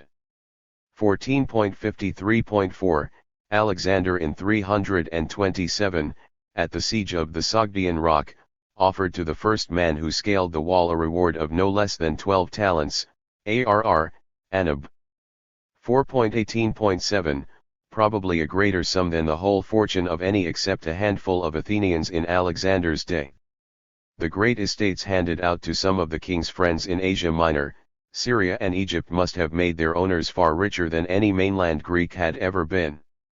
9. It is no surprise to find that Plutarch, in the very work, referred to above, in which he speaks of King Agis IV of Sparta as owning 600 talents in coined money apart from his land, also makes Agis say that the satraps and servants of Kings Ptolemy and Seleucus possessed more than all the kings of Sparta combined, AGIS 7.2. In the Hellenistic and Roman periods, the leading families of the cities of Asia enjoyed greater wealth than ever and were among the strongest supporters of Roman rule. Largely because of their conspicuous wealth, they began to enter the Roman Senate in the early Principate, albeit slowly, but the senatorial families they provided steadily increased in number in the 2nd century, and by the reign of Hadrian Orientals seem to have been almost on an equality with Westerners in their chance of becoming senators and even reaching the highest posts of praetor and consul. Recent research, admirably summarized by Habicht in 1960, 11 has led to a marked revaluation of the evidence and a realization that to speak loosely of Greek or Oriental senators 12 can effect a blurring of some important distinctions. First, we must separate from genuine Greeks the descendants of Roman, or Italian, families transplanted to the eastern provinces and now inhabiting either Augustan military colonies, Pisidian Antioch, Alexandria in the Troad, or towns with important groups of Italian settlers, such as Pergamum, Attalia in Pamphylia, Ephesus, and Mytilene. 13. Secondly, as Habicht has rightly emphasized, we must not fail to notice among the Oriental senators a very important group of members of the old dynastic families of Asia Minor and Syro-Palestine in the late Republic and early Principate, sometimes possessed of immense wealth and much interconnected by marriage. Among these are descendants of the Attalids of Pergamum, of Galatian tetrarchs and the Galatian king Diodorus, of Archelaus and Polemo, the kings of Cappadocia and Pontus, and of King Herod of Judea. Thirdly, the appreciable number of men who can be identified as immediate descendants of new Oriental senators must not themselves be counted as new senators, for they were members of the senatorial order equally with the older senatorial families and could normally expect to become senators in their turn. This is particularly important when we are comparing reigns or periods and trying to see how many new Greeks entered the Senate during each of them. The largest fortunes we hear of in the Roman Empire, however, always remain those of Western senators, even in the later empire, until in the 5th. 120. Century the governing class in the West lost many of their possessions through barbarian conquest of areas where some of their great estates lay, North Africa, Spain, Gaul, and Britain. 14. In the early Principate, in particular, some Romans acquired immense wealth through the munificence of the emperors, especially Augustus, who after the civil wars could dispose of confiscated property on a vast scale. An Italian novice homo who became suffect consul in BC 16, L.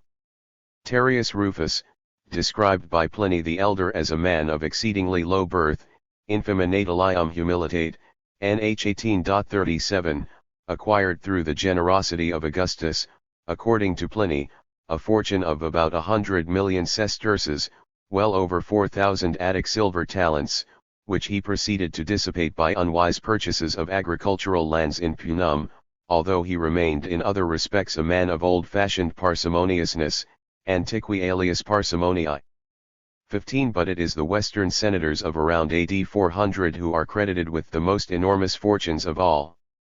A famous fragment of the historian Olympiad Orus, of Egyptian Thebes, Fr 44, Dindorf or Müller, gives some figures for alleged annual incomes in both the richest and the middling senatorial grades.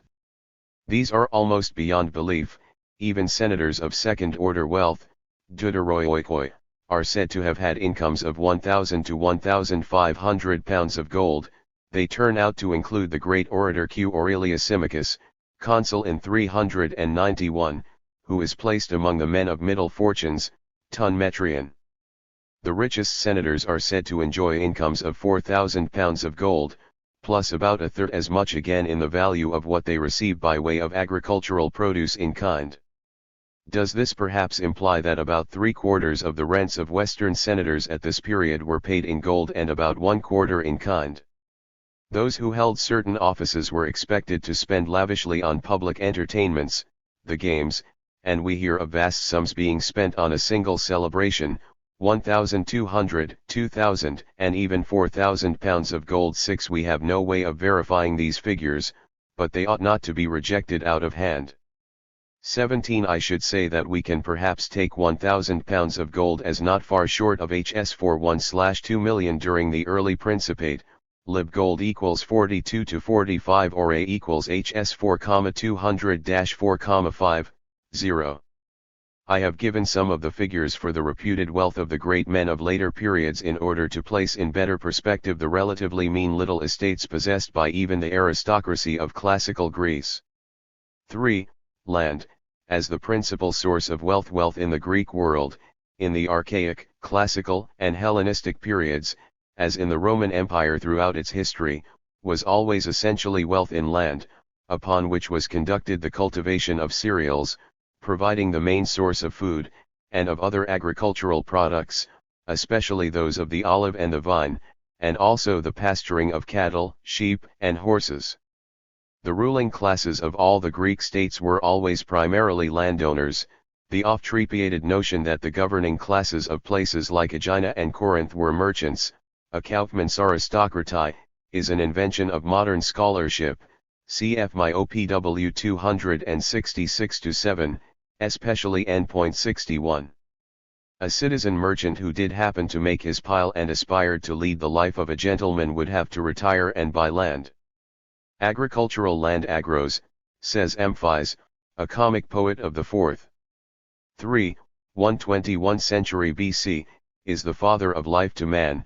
Land alone knows how to cover up poverty. 1 For a positive panegyric of Georgia, Latin agricultura, in the sense of gentleman farming, owning a farm, and taking a merely supervisory interest in it, we can turn to the Economicus of Xenophon, a man of unimpeachably orthodox and traditional opinions, who wrote the work in question at some time between the 2nd and 4th decades of the 4th century B.C. Farming, in the sense I have indicated, is to Xenophon the noblest of pursuits, the pleasantest and most agreeable way of gaining a living. It fortifies the body and instills valor, cf 4.4 below. To the prudent man who is prepared to take a keen interest, nothing is more profitable, and above all it is easy to learn, and it affords most opportunities for the useful employment of leisure for the real gentleman, the kalos kagathos, on whom COPW 371-6. It is most important both as an occupation in ergasia and as a branch of knowledge in episteme. 3 Xenophon, like other authors, may speak at times as if his farmer would actually take part in the work of the farm, but it is always understood that in so far as he does this, he does it for pleasure and for the sake of the physical and moral benefits such exercise can bestow, and not because economic necessity obliges him to work.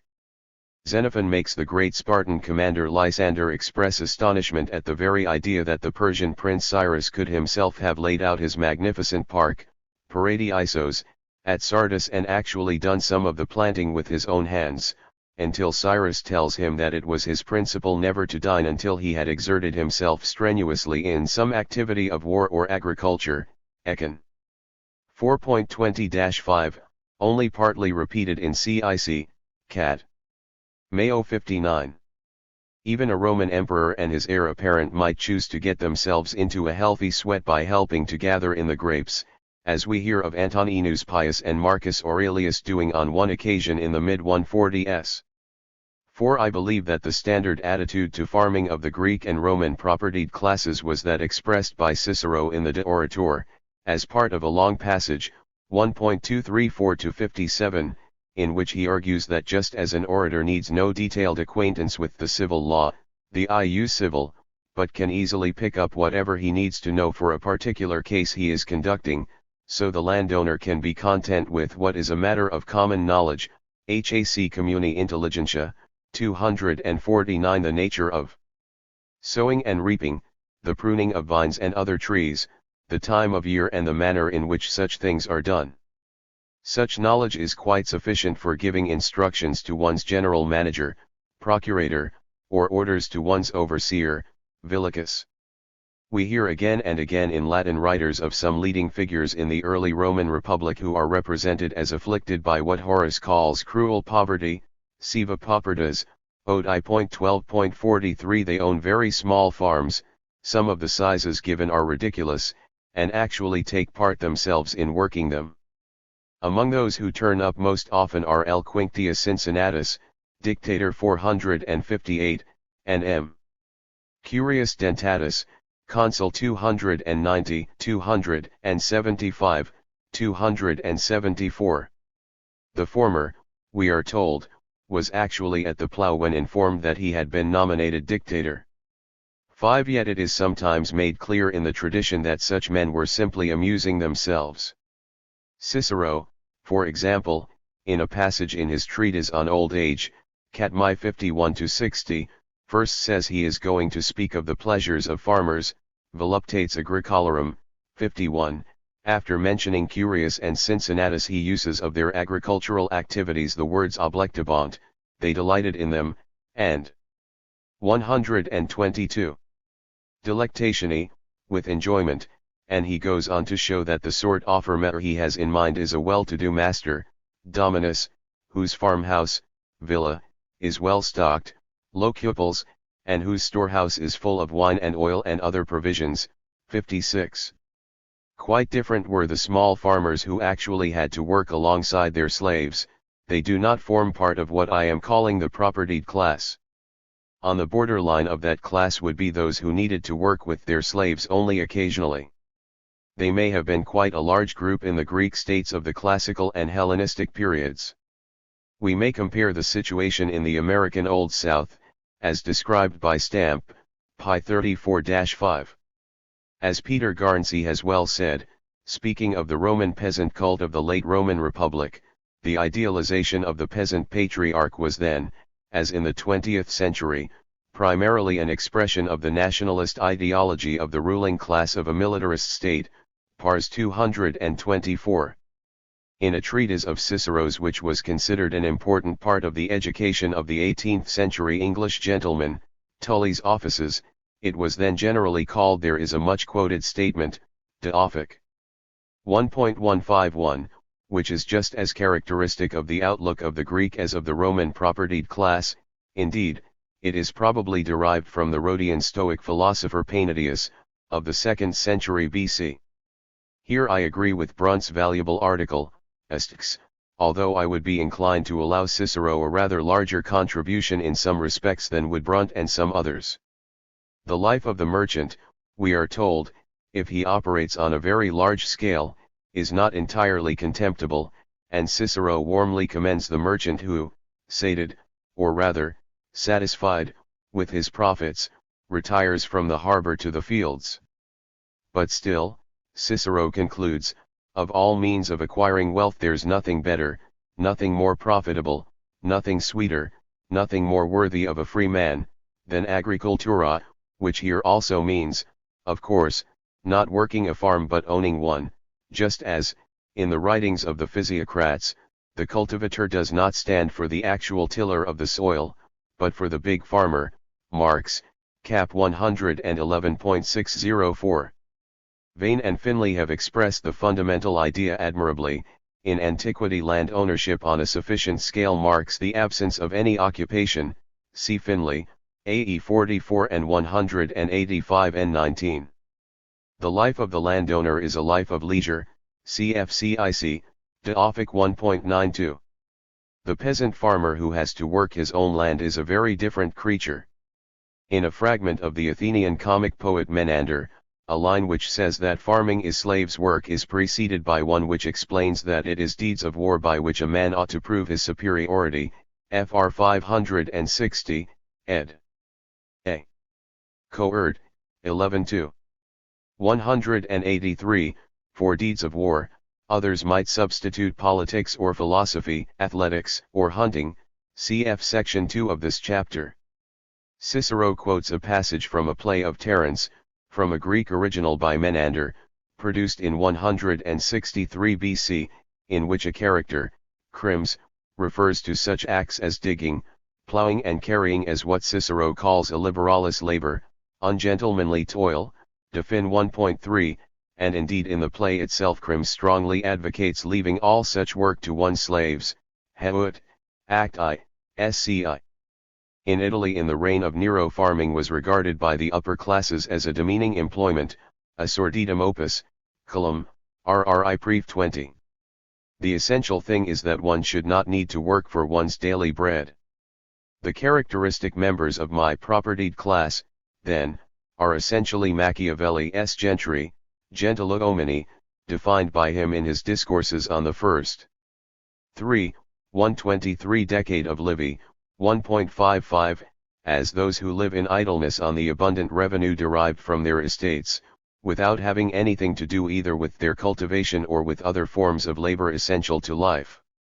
6. But Machiavelli continues at once, such men are a pest pernicii in any republic and in any province, and a little later he adds, where the gentry are numerous, no one who proposes to set up a republic can succeed unless he first gets rid of the lot.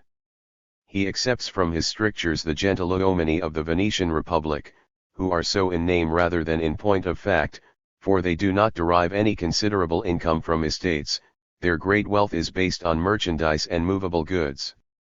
The contrast between Machiavelli's outlook and that of a wealthy Greek or Roman is interesting. Machiavelli, writing in the first quarter of the 16th century, foreshadows the economically far more progressive mentality of the bourgeois society that was about to emerge. It was axiomatic in the Greek and Roman world that the gentleman should own his land and not be a lessee of it, a mere tenant. Xenophon can make Socrates speak of the man who is concerned only with his beloved's appearance as like one who has rented a piece of land. His concern is not that it may become more valuable but that he himself may get the greatest possible amount of produce out of it, whereas the man whose aim is affection, philia, is more like one who owns his own farm, for he strives with all his might to make his beloved of greater worth. Symp. 8.25. Among all the ancient thinkers I know who belonged, like Xenophon and Cicero, to the propertied class, I have found but one who not only recommends the gentlemanly intellectual, the would-be philosopher, both to supervise the work on his farm and actually to take part in it personally and work with his own hands, but who also explicitly says that it does not matter whether the farm is his own property or not. This is the Roman equestrian and Stoic philosopher of the late 1st century, Musonius Rufus, whose relatively enlightened views on marriage I had occasion to refer to in 2.6 above. In his disquisition, What Means of Livelihood Befits a Philosopher, a fragment of which is preserved by Stobaeus, there is a veritable paean of praise of farming and the pastoral life. Musonius says that the earth repays many times over the effort that is put into her and gives an abundant supply of the necessities of life to the man who is willing to work, and he adds, in a charming phrase, that she does this in such a way as to preserve dignity and without giving any offense. 7 One may suspect that Musonius was indulging in a flight of fancy and idealizing a situation of which, as a Roman equestrian, he had had no real, direct, personal experience, except perhaps by occasional free choice. However, he is at least trying to deal with the real world, unlike that curious Epicurean enthusiast, Diogenes of Enoanda, a figure known to us only through the very long inscription he put up in his native city in Lycia, southwest Asia Minor, around AD 200. A recently published fragment of this depicts a future golden age in which, if the text has been correctly restored, everyone will take part not only in the study of philosophy but in agricultural and pastoral activities. 8 When Plotinus, a leading philosopher of the 3rd century of the Christian era, is discussing what makes men rich or poor, ENN 2.3.14, the first cause of wealth that he notices is inheritance, and when he turns to riches acquired by labor, ek ponon, his one example is from farming, the only other means of 124. Acquisition he notices is not trade or industry, but finding a treasure. There is one notorious example of this, t.i. Claudius Atticus, the father of the great sophist, Herod's Atticus, at the very end of the 1st century, found a large sum of money in his house at Athens, although, as Rostovtsev says, this was in reality not a treasure but probably money hidden by Herod's grandfather, Hipparchus, in the troublous times of Domitian's persecutions, of which Hipparchus was himself a victim. 9 At the other end of the social scale, Horace in one of his satires imagines a poor wage laborer, a mercenarius, finding by good luck a silver treasure, an urna argenti, which enables him to buy the farm on which he works. Saturday. 2:6. 10-13. Here and there, of course, a poor man might acquire property through the exercise of some exceptional personal skill, as a soothsayer or doctor or poet or politician, or, in the Roman period, as an advocate or, especially in the later empire, a soldier, although his chances of rising high in some of these ways, politics and advocacy in particular, would be small if he had not received a proper education from a well-to-do father in the first place. A political career always offered the greatest possibilities of profit, to those who were qualified for it, but politics was arduous and very risky, and at the highest levels anyway it was a full-time job and therefore open only to a man who was well off already, and in the classical period, unless one had inherited political arete, competence and know-how, by being born into the right sort of family, one would have little chance of rising to the top. Occasionally, less often, I believe, than is generally supposed, a man might rise from poverty to riches through trade or manufacture.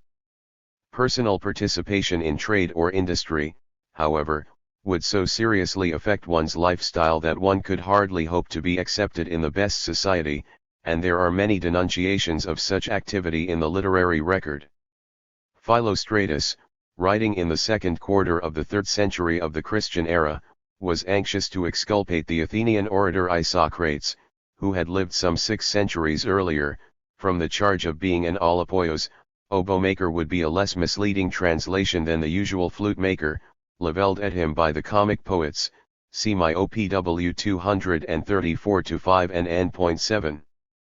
Philostratus will admit that Isocrates' father Theodorus was an olapoios, but he insists that Isocrates himself knew nothing about oloi or anything else connected with Bonozic activity, nor would he have been honored with the statue at Olympia if he had worked at any mean occupation. Vita Soph 1.17, I am tempted to recall Arist. Pol. 8.6, 1341 AL8B8, a diatribe against the olos. The practiced advocate Libanius, in the late 4th century, knew even better how to defend a man on such a charge. When the Senate of Constantinople refused to admit the wealthy Thalassius of Antioch to its ranks because he was said to be a cutler, Libanius retorted that Thalassius, like the father of Demosthenes, simply owned slaves whq made knives, Orad. XLII.21, and that made all the difference, because by leaving one's slaves to work under the supervision of a manager, who would himself be a slave or freedman, and living on one's landed property one could enjoy the lifestyle of a gentleman as well as anyone else, even if, as would rarely happen, the larger part of one's income came from the slave artisans. That was precisely the situation of the prominent 5th and 4th century Athenian politicians like Cleon and Cleophon and Anytus, who are satirized by Aristophanes and other comic poets. 3. 125 as tanners and leather sellers and cobblers and potters and cattle dealers and lyre sellers. SINCE politics, at any rate at the top level, was a full-time occupation in a Greek city. If one was a politician one would not go in personally for trade or industry, COPW 234-5, 357, 371. It would only be among the snobs like Aristophanes that one would then lose face because one's fortune, or, more likely, that of one's father or even grandfather, COPW 235 N.7, originally came from industry or trade. Not a few of those among Aristophanes' audience who laughed at his nasty little jokes about the demagogues he so detested must have been tradesmen of one sort or another and are not likely to have felt demeaned by their calling, cf 4:6 below, although of course they would probably all have been glad to escape from the practice of a trade and settle down as landowners if they could. The ideas of a dominant class, at least if it is not a conquering, alien race, are always accepted in some measure by those it exploits, and most of all, as modern experience shows, by those who are near the top level of the exploited and see themselves as about to rise into the ruling class. And most of the words used in Greek to express social qualities and distinctions were heavily loaded with the moral overtones which had always been associated with them, cf 7.4 below, so that the poorer Greek would find it hard to avoid expressing himself in the very terms which proclaimed his unworthiness. The situation I have depicted remained true of the Greek world, as of the Latin area of the Roman world, throughout its existence. Marx noticed that the secret history of the Roman Republic is the history of its landed property, cap 1.81n.l, on p.82. In Rostovtsev's remarkably full survey of the evidence, in his great work on the social and economic history of the Roman Empire, there are several statements which may give a misleading impression if taken by themselves, to the effect that, for instance, the main source of large fortunes, now AD 69 to 192 as before, was commerce, Sur 2 153, cf 157, or, commerce, and especially foreign and interprovincial maritime commerce, provided the main sources of wealth in the Roman Empire in the first 2 centuries of the Christian era, Ibid 172. And the second of these statements continues immediately, most of the nouveau riches owed their money to it commerce. In these and other cases, where Rostovtsev speaks as if commerce were the main source of Roman wealth, he has in mind new fortunes, cases of upward social mobility, in which men rose from below into the propertied class. In this he may well be mainly right. But in the continuation of both the passages I have just quoted, as elsewhere, Rostovtsev shows he recognized that large profits made by commerce would not be re-employed in commerce so much as invested in something quite different, land above all, also perhaps mortgages, money lending, even industry, Ibid 153, 172,218, cf 17,57-8,223-6 etc.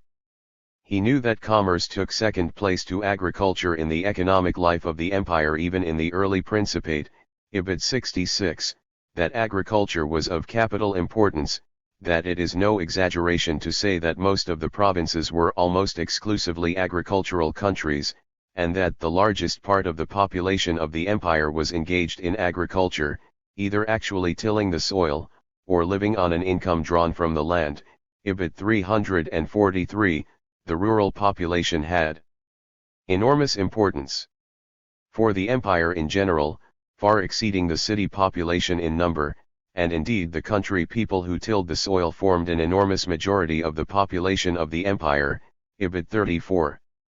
In his section 126 on the African provinces in the period AD 69 to 192 he can say that in every case where we can trace the origin of the large fortunes of wealthy municipal nobles, we find them to have been derived from ownership of land, Ibid 331.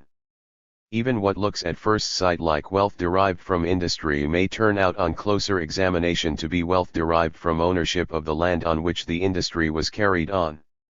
This was half realized by Tenny Frank several decades ago. Referring to the great development of the brickyards on the estates near Rome of the Domitii, beginning with the sons of Domitius Afer, the famous orator, who died in AD 58 and whose great-granddaughter was the mother of the Emperor Marcus Aurelius, he said, and yet the wealth of this family was probably not thought of as coming from industry so much as from a careful exploitation of the resources of their landed estates. 10. This is perfectly true. But Frank went on to describe this as practically the only instance in 1,000 years of Roman history in which wealth derived from industrial success contributed to political distinction, Ibid, my italics, a statement we can now recognize to be incorrect, for recent researches by a team of Finnish scholars at Rome have shown that there is no reason to suppose that the Domitii and similar landowners whose names appear, as owners of Praedia or even Figlini, on brick stamps had any direct connection with brick making. 11. For the period of the Roman Principate and later Empire I need do no more than refer to Rostovtsev's great work, cited above, to A.H.M. Jones's magnum opus, LRE, and to 2 valuable papers by Jones, one on the economic life of the towns of the Roman Empire, 1955, and the other on ancient empires and the economy, Rome, 1965, published 1969, both are now conveniently reprinted in Jones, Re 35-60 and 114-39.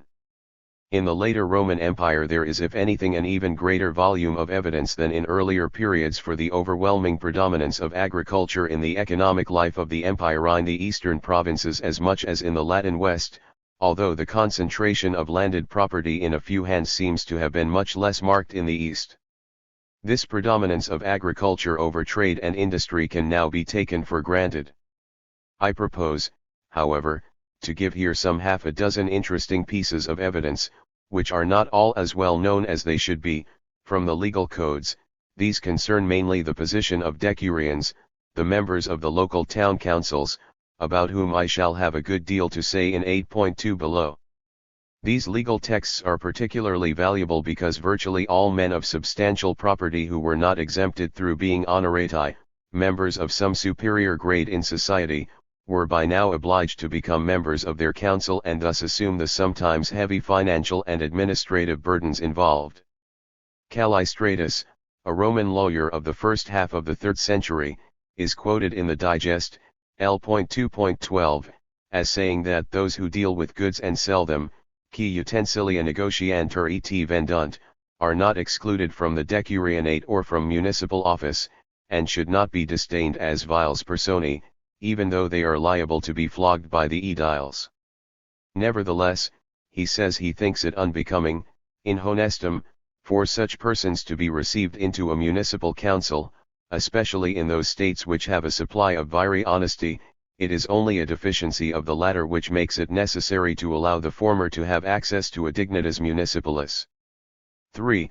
127 The Emperor Julian in 362 exempted decurions from the collatio lustralis, chrysargyron in Greek, a tax payable during most of the 4th and 5th centuries by negotiators, a term which by then had come to mean tradesmen in the widest sense, including manufacturers, artisans, merchants, shopkeepers, money-lenders etc. 12 In so doing he added to his edict the words unless perchance it should prove that a decurion is engaging in trade in some way, as if this were an unlikely contingency.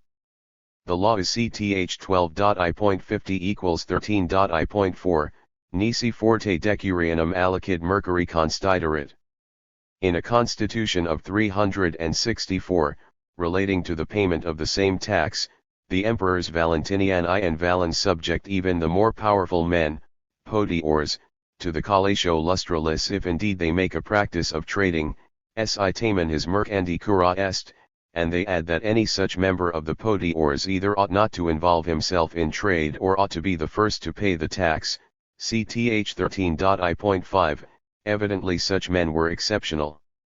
Another imperial constitution, of 370, opens with the words, if any trader negotiator should purchase farms and be called to his local council as the holder of landed property, and ends by saying that such a man is to be subject to the compulsory public burdens of that council to which he gave himself of his own accord by converting the use of his money into the profit of agricultural land, cth 12.I.72.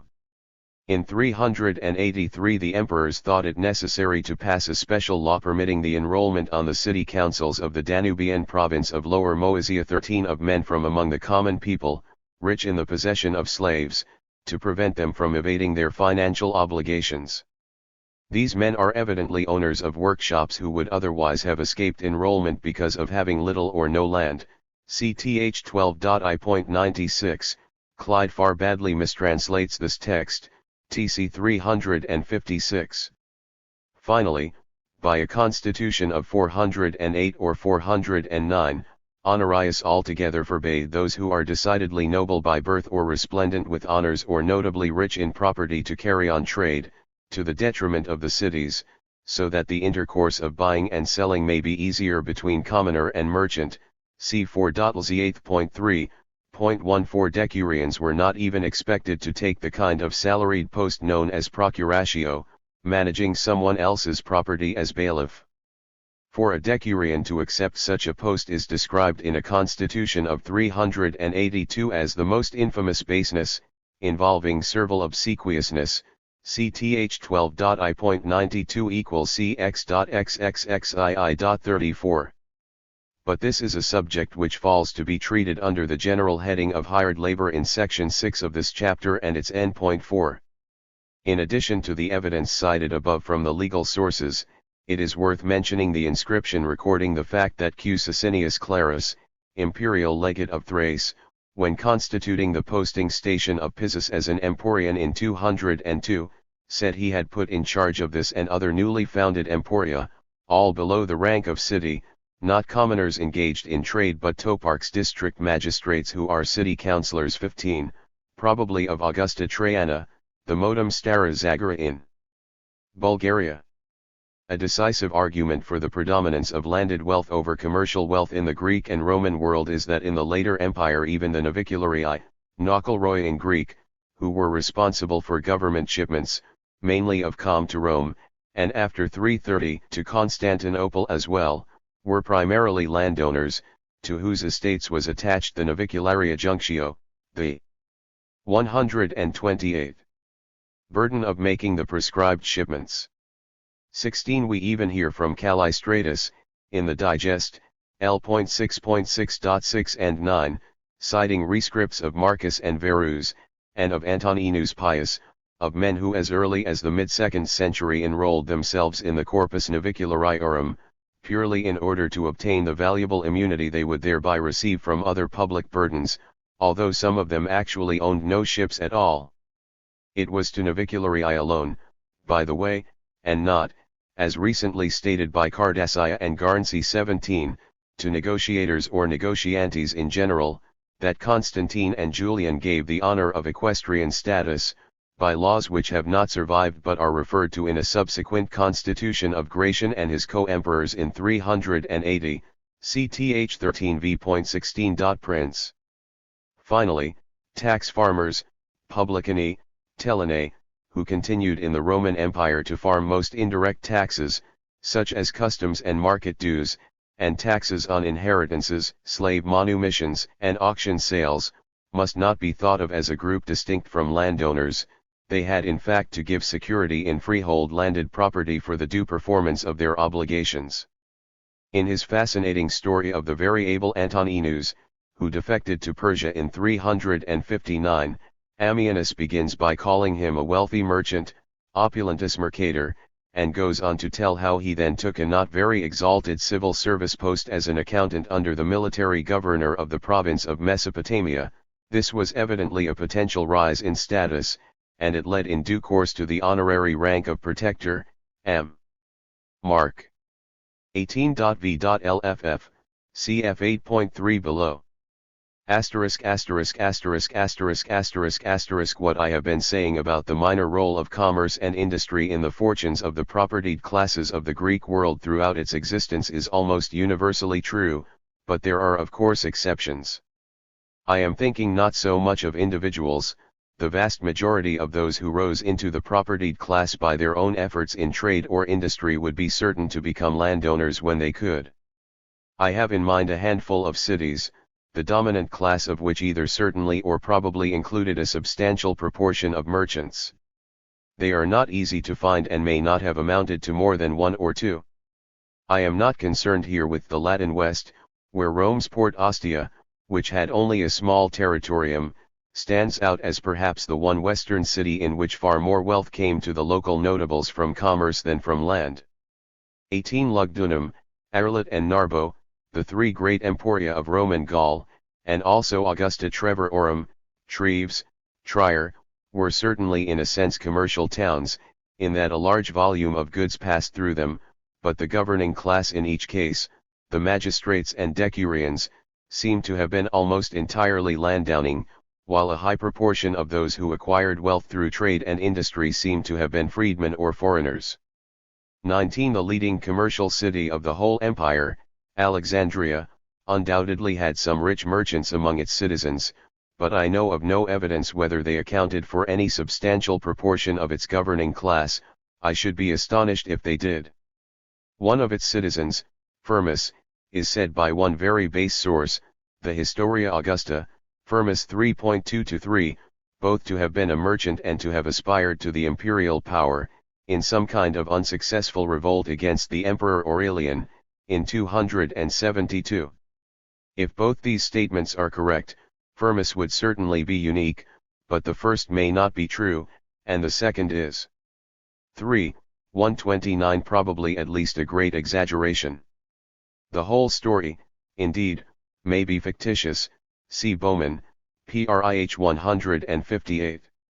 Otherwise, I know of no specific evidence for rich merchants at Alexandria except in 3 late hagiographic sources, which, for what they are worth, speak of fortunes that work out at about 275, 70, and 50 pounds.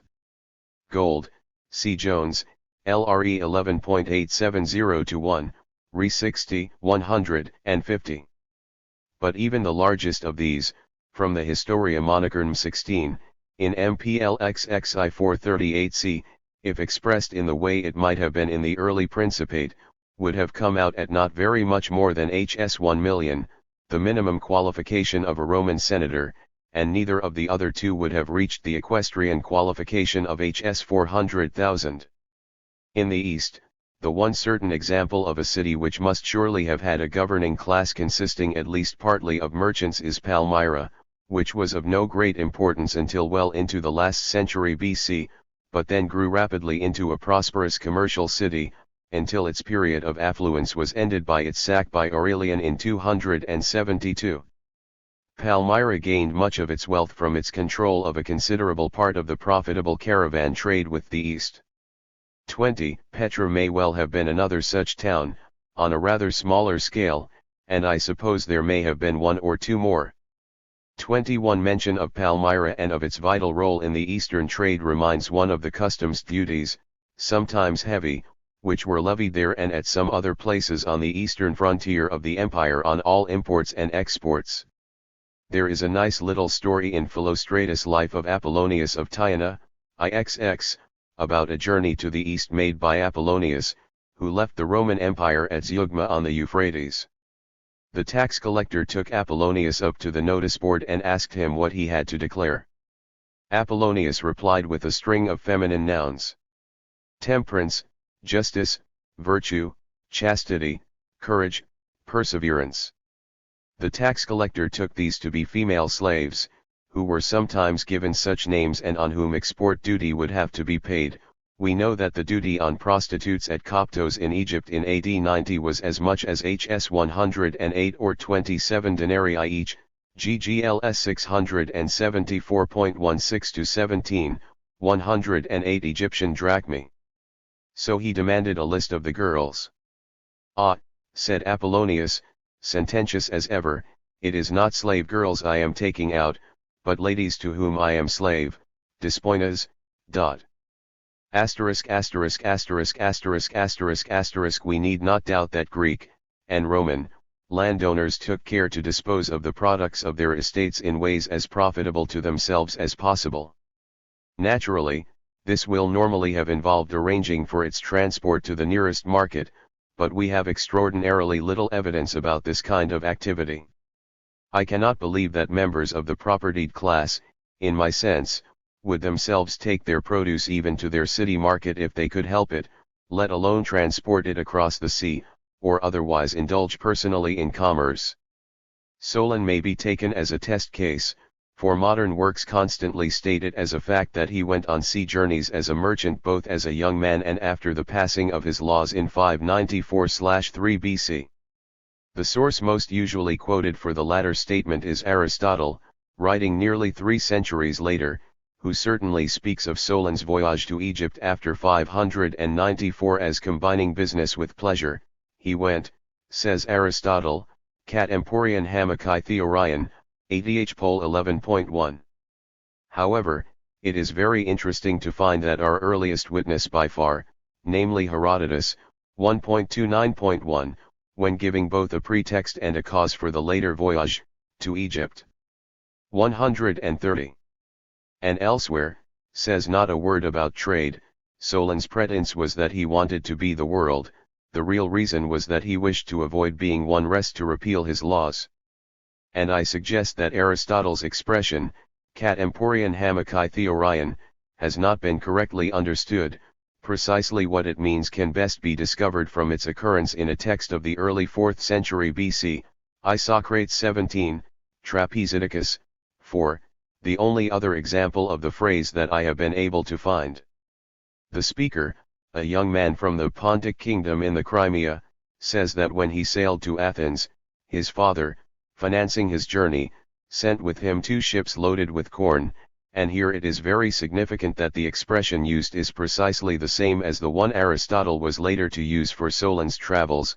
The young man went hamakat emporion kai kata theorion, the single commercial activity being undertaken for the enlargement of his experience rather than an economic purpose. The phrase in question, identical, except for the word order, in Isocrates and Aristotle, may have been a familiar expression in the 4th century, since it is likely that any Greek who was sailing about from one place to another in the Mediterranean world might take some of the products of one place to sell at a profit in another, as a means of paying for his travels. One of the stories in Diogenes Laertius, 6-9, about Antisthenes tells of another Pontic youth who financed a stay at Athens with a shipload of another commodity that was regularly exported from the Pontus to Athens, salt fish. And even Plato is said by Plutarch to have financed his visit to Egypt by selling olive oil there, Solon 2.8. As for Solon, Plutarch, who was writing nearly 7 centuries afterwards, almost agrees with Herodotus when he says that Solon's real motive for sailing away from Athens after 594 was the hope that the Athenians would grow to accept his laws, but he rejects Herodotus in favor of some unknown writer when he maintains that Solon gave out that he was leaving Athens on account of his naukleria, which ought to mean business interests as a ship owner, Solution 25.6. Plutarch also quotes a statement by the unreliable Hellenistic biographer Hermippus that when Solon was a young man he tried to repair his family fortunes, largely dissipated by his father's many acts of charity, a nice moralizing touch, by going in for commerce, emporia. Against this, perhaps remembering Herodotus, Plutarch says we are also told that Solon traveled for the sake of gaining experience and knowledge polypyria and historia rather than money-making crimitismos, Solution 2.1. Cf. Moore. 410a. Evidently the participation of Solon in commerce was a story that grew with the years and the telling. It is essential to realize that just as Hesiod had represented trade as a pies aller for the peasant who was unable to make a living from the land, cv.I below, so in Solon trade heads the list of activities to which a man may be driven who is propertyless, acremen, and under the compulsion of poverty, Peni, Fro 1.41 ff, and clearly. The merchant's life in Solon's mind is a hard and dangerous one. After the trader comes the agricultural laborer who hires himself out by the year, Fr 1.47-8. This is the sole reference we have from early Attica to such people except for the name of the lowest of Solon's 4 property groups, the Thetes, a word which normally means wage laborers. Next in the list we have the artisan, and then, incongruously, to our way of thinking, the poet, the seer, and the doctor. Actually, Solon does not speak slightingly of any of these people, even of the trader or the laborer or the artisan. In this he is exceptional. 3. 131. His own basic outlook is surely that of the landed gentleman, see especially FRR 1.3-16, 13, 14.1-3, 24.1-7. It is probably as a result of the elaboration in the Hellenistic period of such tales as those I have mentioned above concerning Solon that Plutarch, Solon 2.6-8, was ready to contrast what he took to be the conditions of the archaic age with those that obtained later and in his own day, and declare that in those times the archaic period work was no disgrace. These 4 words are a quotation from Hesiod, WD 311, a trade or craft, a techne, brought no stigma, diabole, and commerce. Emporia, was in good repute, as it gave a man familiarity with foreign countries, friendship with kings and a wide experience of affairs. Some merchants became founders of great cities, as Protus of Massilia. 22. And then Plutarch, before concluding with the remark about Plato which I have already quoted, adds: they say that Thales and Hippocrates the mathematician went in for commerce, but the surviving sources referring to Hippocrates' alleged activity as a merchant, emporos, are even later than Plutarch, see Dioscrantz, FVS 5-11 no.42.2s, and the only story preserved about Thales' alleged commercial activities is the one familiar from Aristotle, about how Thales secured a monopoly by hiring all the olive presses of Miletus and Chios on one particular occasion, with the justified expectation of securing a large profit, in a year which he foresaw would produce an exceptional crop of olives. POL 1.11, 12s9as21, cf. Diog. Laird. 1.26. Plutarch is able to cite no good evidence of any kind for his statement about the situation of traders in the Archaic period. We also happen to know that in the first half of the 6th century Charaxus of Lesbos, son of Scamandronymus and brother of Sappho the poetess, sailed to Naucratis in Egypt, and according to Strabo, who of course lived more than half a millennium later, Charaxus brought to Naucratis a cargo of lesbian wine, cat emporion, xvil.I.33, p.sos, ct Athen. 13.s% BD. If that is true, Charaxus may have been deliberately trying to obtain a higher price for his wine by cutting out the middleman, or he may simply have been seeing the world, and the sale of the wine may have been merely incidental and a means of financing his voyage. There is no evidence to show whether the journey was a single or a repeated one. It is characteristic of the sources for early Greek economic history, by the way, that we only hear of this visit of Charaxus to Naucratis because Charaxus, while in Egypt, happened to become enamored of a famous courtesan named Doricha or Rhodope, but this may have been her nickname, a mésalliance for which he was apparently reproached by his sister in a poem known to Herodotus, 11.134-5, especially 135.6, but not to us, and perhaps sympathized with in some fragments recovered not long ago. Among the Oxyrhynchus papyri, 5 and 15b page, see page, SA 45-51, Contrastgum, in JHS 77 1957 258-9. Gum, in his attack on Page's interpretation of Sappho, FRR. 5 and 15b, takes very seriously the words cat emporion in Strabo, and feels able to add scornfully, so much for the family of noble birth and high fashion, a phrase off Muir's. But the family surely was an aristocratic one, and we have seen from Isocrates and Aristotle what cat emporion is capable of meaning in such contexts. What is referred to as trade or commerce in the Archaic period and even rather later may prove on inspection to be something very different from the activities now connoted by such expressions. Take for example the story quoted. 132. By Athenaeus, 6.232 ab. From Theopompus, FGRH 115 f 193, concerning events that occurred in the 470s BC. Architeles the Corinthian, who had by degrees bought up a large quantity of gold, sold it to the emissaries of Hiero, the tyrant of Syracuse, adding a handful of gold by way of gift. In return, the grateful Hiero sent Architeles a shipload of corn and many other gifts as well. This transaction partakes not only of trade in the proper sense, but also of the ancient practice of gift exchange between aristocrats.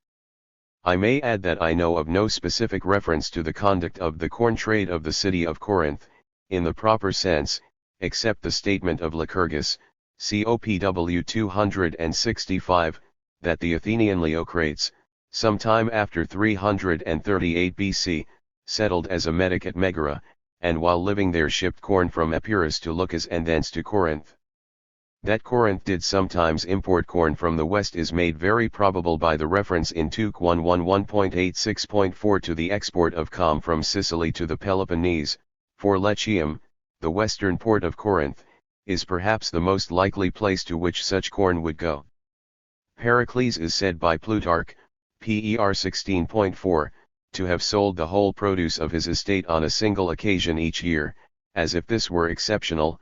Devoted as he was to politics, he did this, we are told, with the aim of wasting as little time as possible on such things, and through an able slave, Evangelus. This may be true, but once more it is the kind of thing Hellenistic biographers were fond of inventing. I agree with the recent statement by Pleckett that it is on predominantly local markets that urban landowners will have sold their products, oil, wine, using as intermediaries either their freedmen or independent negotiators. 23. However, I think that in the latter part of the same paragraph, beginning, perhaps we are all brought up too much with the idea that the aristocracy in antiquity was an exclusively landed elite. Pleckett puts too much emphasis on the commercial interests of landowners, which were very minor. Our evidence about the way in which landowners dealt with the produce of their estates is too scanty for us to be able to produce a confident picture, though we may agree with Pleckett that in the later Rhineland Empire the widespread decline of trade is likely to have forced many landowners to take more active steps to promote the sale of their crops. The essential fact is that these landowners always remained primarily landowners, and that any commercial activities they might indulge in never became more than a minor and wholly subsidiary part of their activities. It is of little significance that Rufinus of Pergamum, as Pleckett notes, had a shipowner in his service, an idios nockelrose that must have been quite a common phenomenon. According to Libanius, a rich man could be expected to possess ships, along with land and gold and silver, see Liebeschutz, and 75 and n.7. We may also remember Miranus of Zelia in Phrygia, Pragmatschutz, Latin actor, of a landowning noblewoman, Claudia Bassa, who according to his own epitaph not only collected his mistress's rents for 35 years but also undertook journeys on her behalf to numerous distant places, including Italy, Olmytia, Istria, Liburnia, and Alexandria. 24. And since, as I have mentioned above, the navicularii, the government shippers, of corn in vast quantities, by the way, from Africa and Egypt to Rome and Constantinople, were landowners first and foremost, whose estates were saddled with the burden of this duty, they at least would all have to own ships, which of course they could use for 133 their own purposes, in so far as they were not required for government transport. 4. Slavery and other forms of unfree labor. Although ancient slavery has been examined again and again, from many different points of view, I believe that I am justified in making yet another attempt to give a general amendment of the subject, if only because of three methodological characteristics of the account I shall present. First, I hope that I have at least moved the discussion onto a different plane by conducting the investigation in terms not merely of slavery in the narrow sense, chattel slavery, but of unfree labor, one in its different forms, of which slavery in the strict sense is only one, and not always the most important in the sphere of actual production, although, for reasons I shall explain towards the end of this section, one believe it always played a very significant role. Secondly, the situation we have to examine, as I see it, is one in which the propertied class, defined in section 2 of this chapter, extracts the greater part of its surplus from the working population by means of unfree labor. That is a very different matter from trying to show that in Greek, and Roman, antiquity the bulk of production was done by slaves, or even, at least until the later Roman Empire, by slaves, serfs, and all other unfree workers put together. I am sure it was not, in my opinion. The combined production of free peasants and artisans must have exceeded that of unfree agricultural and industrial producers in most places at all times, at any rate until the 4th century of the Christian era, when forms of serfdom became general in the Roman Empire.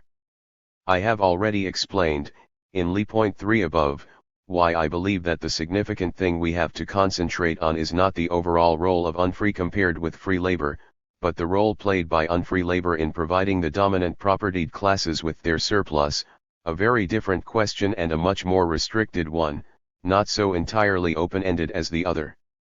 In this, I am certainly following the central thought of Marx, for whom the fundamental difference between the various forms of society lay in the mode in which surplus labor is in each case extracted from the actual producer, the specific economic form in which unpaid surplus labor is pumped out of the direct producers, cap 1.217, 111.791, cited more fully in 2.3 above.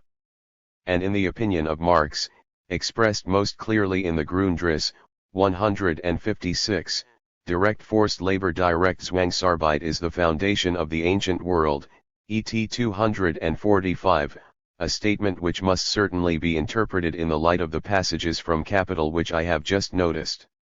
I accept this.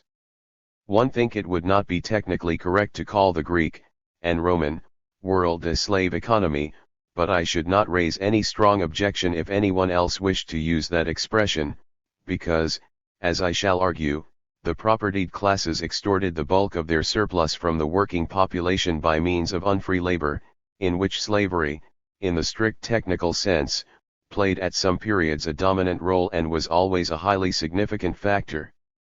Thirdly, one have tried to avoid the very common mistake of denying the existence, or minimizing the extent, of slave labor in situations where all we have a right to assert is that there is no, or little, evidence for it. The point here is that we often have no right to expect such evidence. Our knowledge of the large 134 the CLA5S strungle in the ancient Greek world scale use of slaves in production, especially in agriculture, which matters most, depends mainly upon a mere handful of literary texts, even for Athens in the 5th and 4th centuries BC and Italy and Sicily in the late Republic and early Principate, where we know that slavery was particularly widespread. I shall have much more to say on this topic later, both in this section and in Appendix 2. I quoted, in 2.3 above, statements by Aristotle about the poor or propertyless free man who was obliged to use an ox, or his wife and children, as a substitute for slaves. But in this section I am not concerned with such people, who of course were themselves liable to be exploited by the propertied classes to a greater or less degree, in ways I shall describe in 4.I below. Here I am dealing with the propertied class and the unfree labor from which they derived the bulk of their surplus. The poor free man is prominent in this section only in so far as he fell into debt bondage or serfdom. The resources of different languages, Greek, Latin, and the various modern languages, differ greatly in the categories of unfree labor which they make it possible to distinguish by name, but as it happens there is a set of definitions of the three main categories I propose to recognize, namely chattel slavery, serfdom, and debt bondage, which today has a very special status. This set of distinctions is enshrined, for slavery, in Article 1.1, of the Slavery Convention of 1926, organized by the League of Nations, and, for serfdom and debt bondage, in Article 1 of the Supplementary Convention on the Abolition of Slavery, the slave trade and institutions and practices similar to slavery. The Supplementary Convention resulted from a conference at Geneva organized by the United Nations in 1956 and attended by representatives of no fewer than 48 nations. There is a particularly well-informed account of the whole subject by C.W.W. Greenidge, Slavery, London, 1958, who gives the full texts of the two conventions in his second and third appendices, pages 224 ff, and a summary of their respective first articles on pages 25-6. It would be perverse to disregard internationally established practice unless there is a valid reason for doing so, as there is not in this case, and I shall follow it as far as possible, except that I shall not treat as a separate category the forced labor which, for reasons of state in the modern world, has been set apart from slavery and other institutions and practices akin to slavery. As Greenidge puts it, accepting the definitions in the conventions of 1926 and 1956, slavery is the exaction of involuntary labor by one individual from another individual to whom the latter belongs, whereas forced labor is the exaction of involuntary labor from an individual to a government, i.e. a collectivity, to punish or discipline the person from whom the labor is exacted. Slavery 25. According to the modern definitions in the conventions referred to above, those who in the ancient world were mine slaves belonging to individual owners and those who were criminals condemned by the Roman state to convict labor in the mines, ad metallum, always in perpetuity, would have to be put in two different categories. The first would be in slavery, the second in forced labor. In antiquity there would hardly have been more than a technical difference between the two groups, not significant for my purposes, and I shall therefore tr at forced labor as a form of slavery. I shall devote only a single brief paragraph to 4. 135 Convict labor in antiquity. I may add that compulsory labor services such as the Angarii, see I.3 above and 4.I below, which were performed either by free individuals or by village communities for a Hellenistic monarch or the Roman state, or for a municipality, including any Greek city, are dealt with in this book under the heading of indirect collective exploitation, in 4.I below. My own general category of unfree labor divides naturally under the three headings which follow, established by the international conventions referred to above: a. Slavery, b. Serfdom, and c. Debt bondage.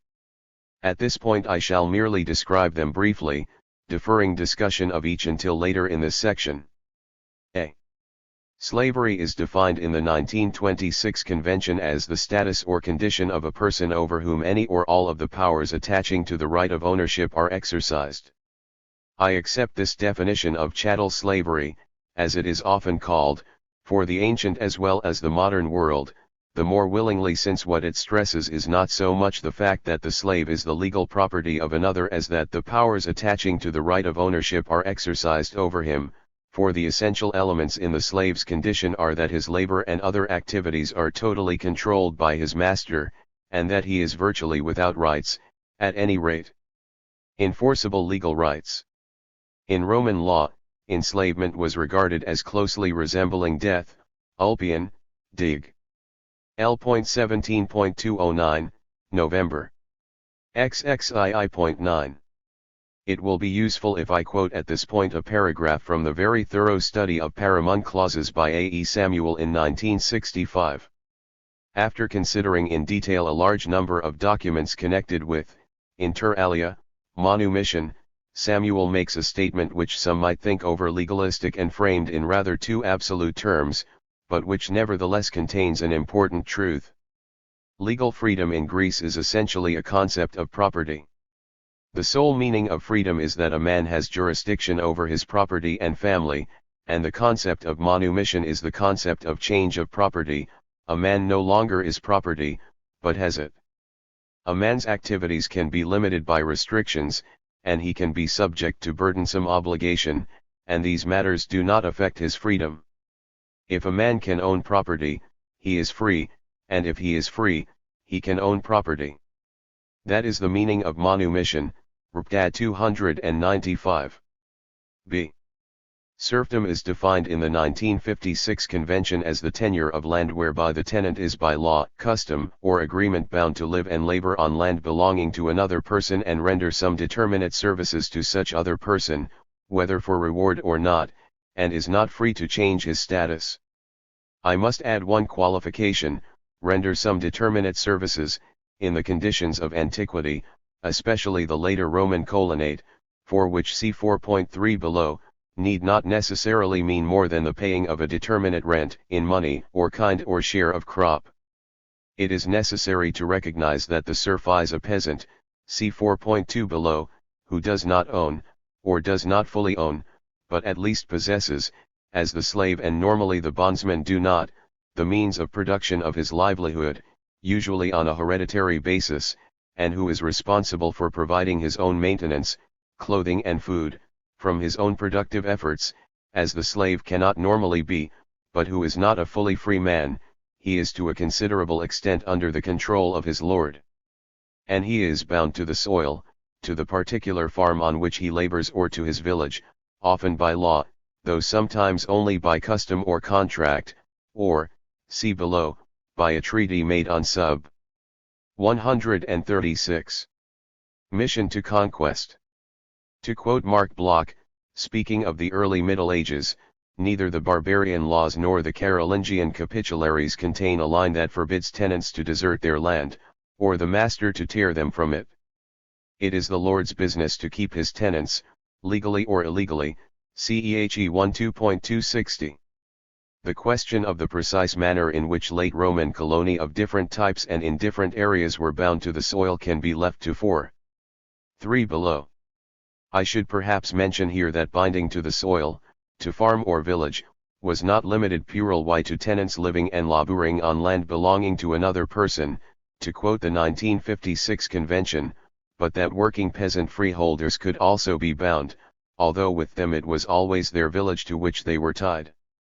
We may call such people quasi-serfs, see 4.3 below. Since there is evidently in some people's minds a groundless connection between serfdom and feudalism, I must make it clear that although in some or most societies to which the term feudal has been applied, or misapplied, the labor of serfs has been prominent, serfdom can exist and has existed, as in the later Roman Empire, quite independently of anything that is likely to be called, or miscalled, feudal, cf 4v below.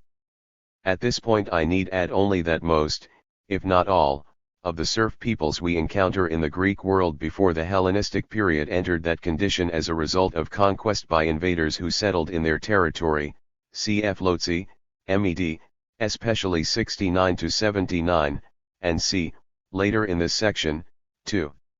Serfdom. We hear in several of these instances, Sparta, Thessaly, Pontic Heraclea, of treaties or compacts made between conquerors and conquered, regulating in some degree the future position of the conquered and in particular preventing them from being sold abroad. We must not, however, treat conquest by alien invaders as the necessary genesis of serfdom, as we shall see, in 4.3 below, that of the later Roman colonate, for example, had a totally different origin. See debt bondage is defined in the 1956 convention as the status or condition arising from a pledge by a debtor of his personal services or those of a third person under his control as a security for a debt, where the value reasonably assessed of those services rendered is not applied towards the liquidation of the debt or the length and nature of those services are not respectively limited and defined. In the Greek, and Roman, world there were many different forms of debt bondage, not all of which, perhaps, are fully covered by the definition I have just quoted. The position of the defaulting debtor in antiquity was always very precarious. He might often be actually enslaved, legally or illegally, a permanent change of status. There is a convenient distinction in German between Schuldhaft, corresponding to one form of what I call debt bondage, and Schuldknechtschaft, actual enslavement for debt. We must be careful to distinguish between the two. I would call the man concerned a debt bondsman only if he did not technically become a slave, a distinction of great importance in principle, and if his condition in practice was such that he might, at least in theory, hope eventually to become free again. The possibility of a limitation in time of his quasi-servile status is for me a characteristic mark of the bondsman as opposed to the slave. Here my usage differs from that of some others, e.g. Finlay, see his SD 164 n.22. But there was no general technical term in Greek for such a man. See the opening pages of Finlay, SD, who has much to say that is interesting. 4. 137 especially on the myth of Heracle's service to Omphale, and on various forms of debt bondage and debt slavery in the ancient Near East, with ample bibliography. Debt bondage was evidently widespread throughout the Greek world, and we must not be misled by the fact that the one Greek city we know most about, Athens, abolished the institution in the Archaic period. This happened when the legislation that accompanied the Seisachthia of Solon, his cancellation of debts, as early as 594/3 BC, put an end, of course only at Athens, to debt bondage as well as enslavement for debt in the full sense. I think that those who study Greek history too often fail to realize what a radical reform this was, and how adroitly the new law was framed. Solon did not merely, as people often say, forbid enslavement for debt, he went so far as to forbid pledging the body as security, me daniazian ap toi somazon, and thereby ruled out all forms of debt bondage too. 2. I am aware that I ought perhaps to have made a more careful separation between the type of debt bondage in which the debtor actually works for the creditor and that which involves confinement in a prison, whether private or official, cf. the Latin expression quoted under heading 3 below, vel privata vel publica vincula, and also between debt bondage resulting from personal execution and that which can only be effected by order of a court of law. To have made the necessary qualifications, however, would have lengthened the treatment of the subject unduly. The definitions I have accepted of my three categories of unfree labor are, I think, the ones most people would accept for the ancient world. I admit that they do not always have precise equivalents in modern languages, but I think that sufficiently close approximations can usually be found. And the three do correspond to definite situations which we find existing in antiquity, even if the edges of each category are, so to speak, blurred. A bondsman who has not the least hope in practice of freeing himself is virtually a slave who is settled as tenant of a piece of land, with a cabin and a wife and family, quasi-colonus, as the lawyers put it, see 4.3 below, is in practice far nearer to a serf than to an ordinary agricultural, industrial, or mine slave, and so on. One contemporary historian of the ancient world, Sir Moses Finlay, has a strong but unreasonable objection to the use of the word serf in relation to the Greek and Roman world. He is perfectly justified in protesting against the rigid reduction of the ancient workforce to only three possible categories: slaves, serfs, and free wage earners, AE 65, CFSSAG 178-9, and he has himself done much to illuminate intermediate and special categories, see especially his SSAG, ST, and BSF. Of course we must not treat these three categories as real entities, divided by sharp lines. There were many intermediate or special situations contributing to what Finlay is fond of calling a spectrum or continuum of different statuses which in practice shaded imperceptibly into each other, see 2v above. Yet it seems to me that to decline to draw firm lines inside this spectrum is as capricious as refusing to speak of the colors red, blue, yellow, and the rest, simply because any precise lines of division of the color spectrum must be to some extent arbitrary, and different people would draw them at slightly different points. Even Finlay is perfectly prepared to speak of slaves, among whom great variations of condition existed, and of wage earners.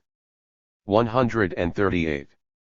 Another term which included very different kinds of status. He also often uses the term peasants, a far broader category, defined in AE 105, he even has a peasant spectrum, AE 104.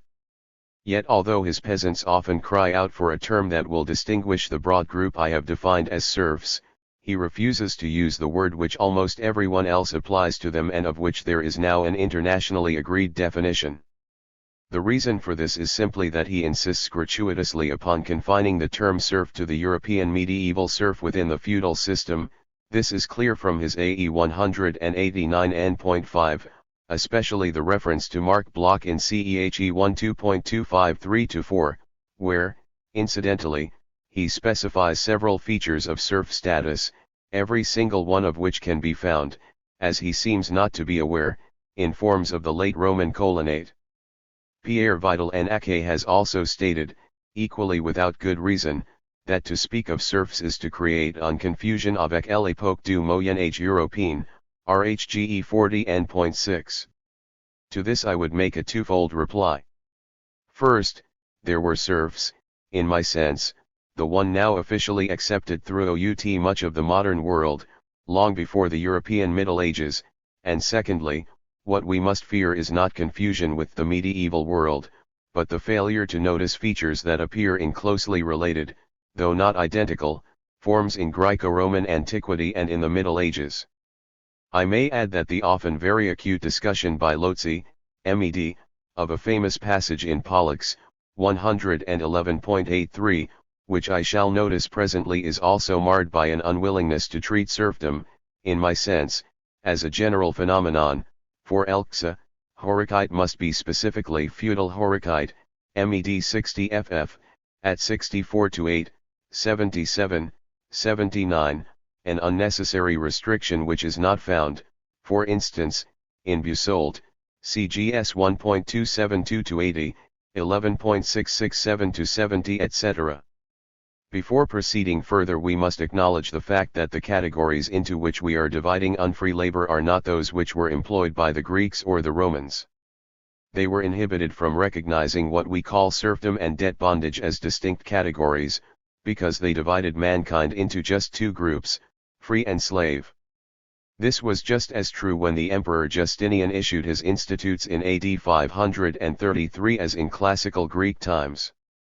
According to the institutes, all homines, an expression which here, as almost everywhere else, includes women as well as men, are uberi aut servi, either free or slave, I.3. Prince.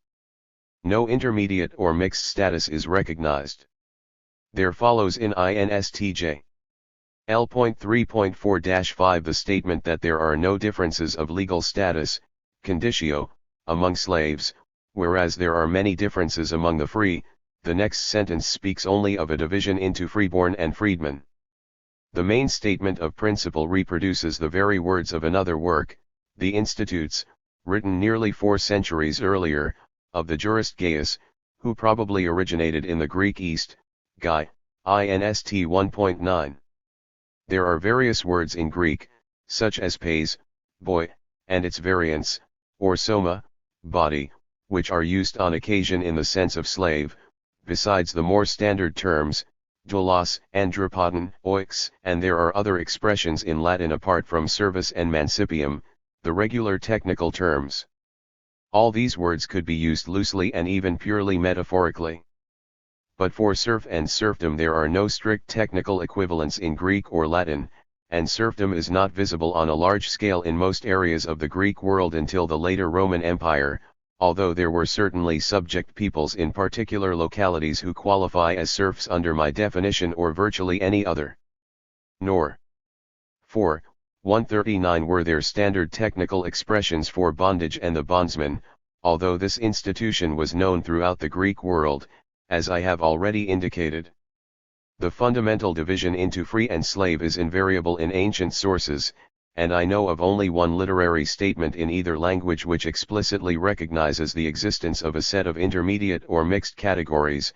This is a brief and isolated passage, generally believed to be derived from Aristophanes of Byzantium, in the Onomasticon of Julius Pollux, a Greek from Naucratis in Egypt who taught rhetoric at Athens in the late 2nd century, in the reign of Commodus, and who refers to those between free and slave, Metexueleutheron kai dolon, 111.83. As it stands, it is a very disappointing statement. Our text simply gives a short list of local peoples, amounting to some 6 or 7 items, beginning with the Spartan helots, who were certainly state serfs, see my OPW 89-94, and below, and continuing with a miscellaneous collection of other local peoples, probably of very different statuses varying mainly between what we should call freedom and serfdom. The original work may well have been more informative. Our version of the Onomasticon represents only a Byzantine epitome. The passage has often been discussed. The conclusion of Lotzi, in his monograph on it, is that we should set apart, as essentially free men, 2 of Polluck's categories, the Argive-Gymnites and the Corinnophoroui, elsewhere Ketonakophoroui, of Sikioe, and see the remainder as peoples of unfree condition, in a kind of collective sclavere to their conquerors, akin to, but distinct from, feudal H6 Ricite, Med 79. These are the Spartan Helots, the Chloritai and Noitai of Crete, the Thessalian Penistai, and the Marian Dinoi of Heraclea Pontica. To these he would add some peoples of similar condition known to us from other sources, the Kilarioi or Kailarioi, or, later, Kalakirioi or Kilakirioi, of Syracuse, the Waikiatai of East Locri, and perhaps the Bithynians in the territory of Byzantium. 3. With this I largely agree, except that I would unhesitatingly put the unfree peoples in my category of serfs, and bring in certain other serfs who need to be, but seldom are, mentioned in this connection, see under the heading 2. Serfdom below. Undoubtedly there did exist in the Greek world a whole range of statuses between full slavery and complete freedom. But what I want to emphasize here is the fact, well brought out by the Pollux passage, that the only mixed or intermediate categories to which the Greeks were prepared to give full recognition were a few individual cases which had established themselves in customary law and were treated as local exceptions to the general rule that everyone was either slave or free.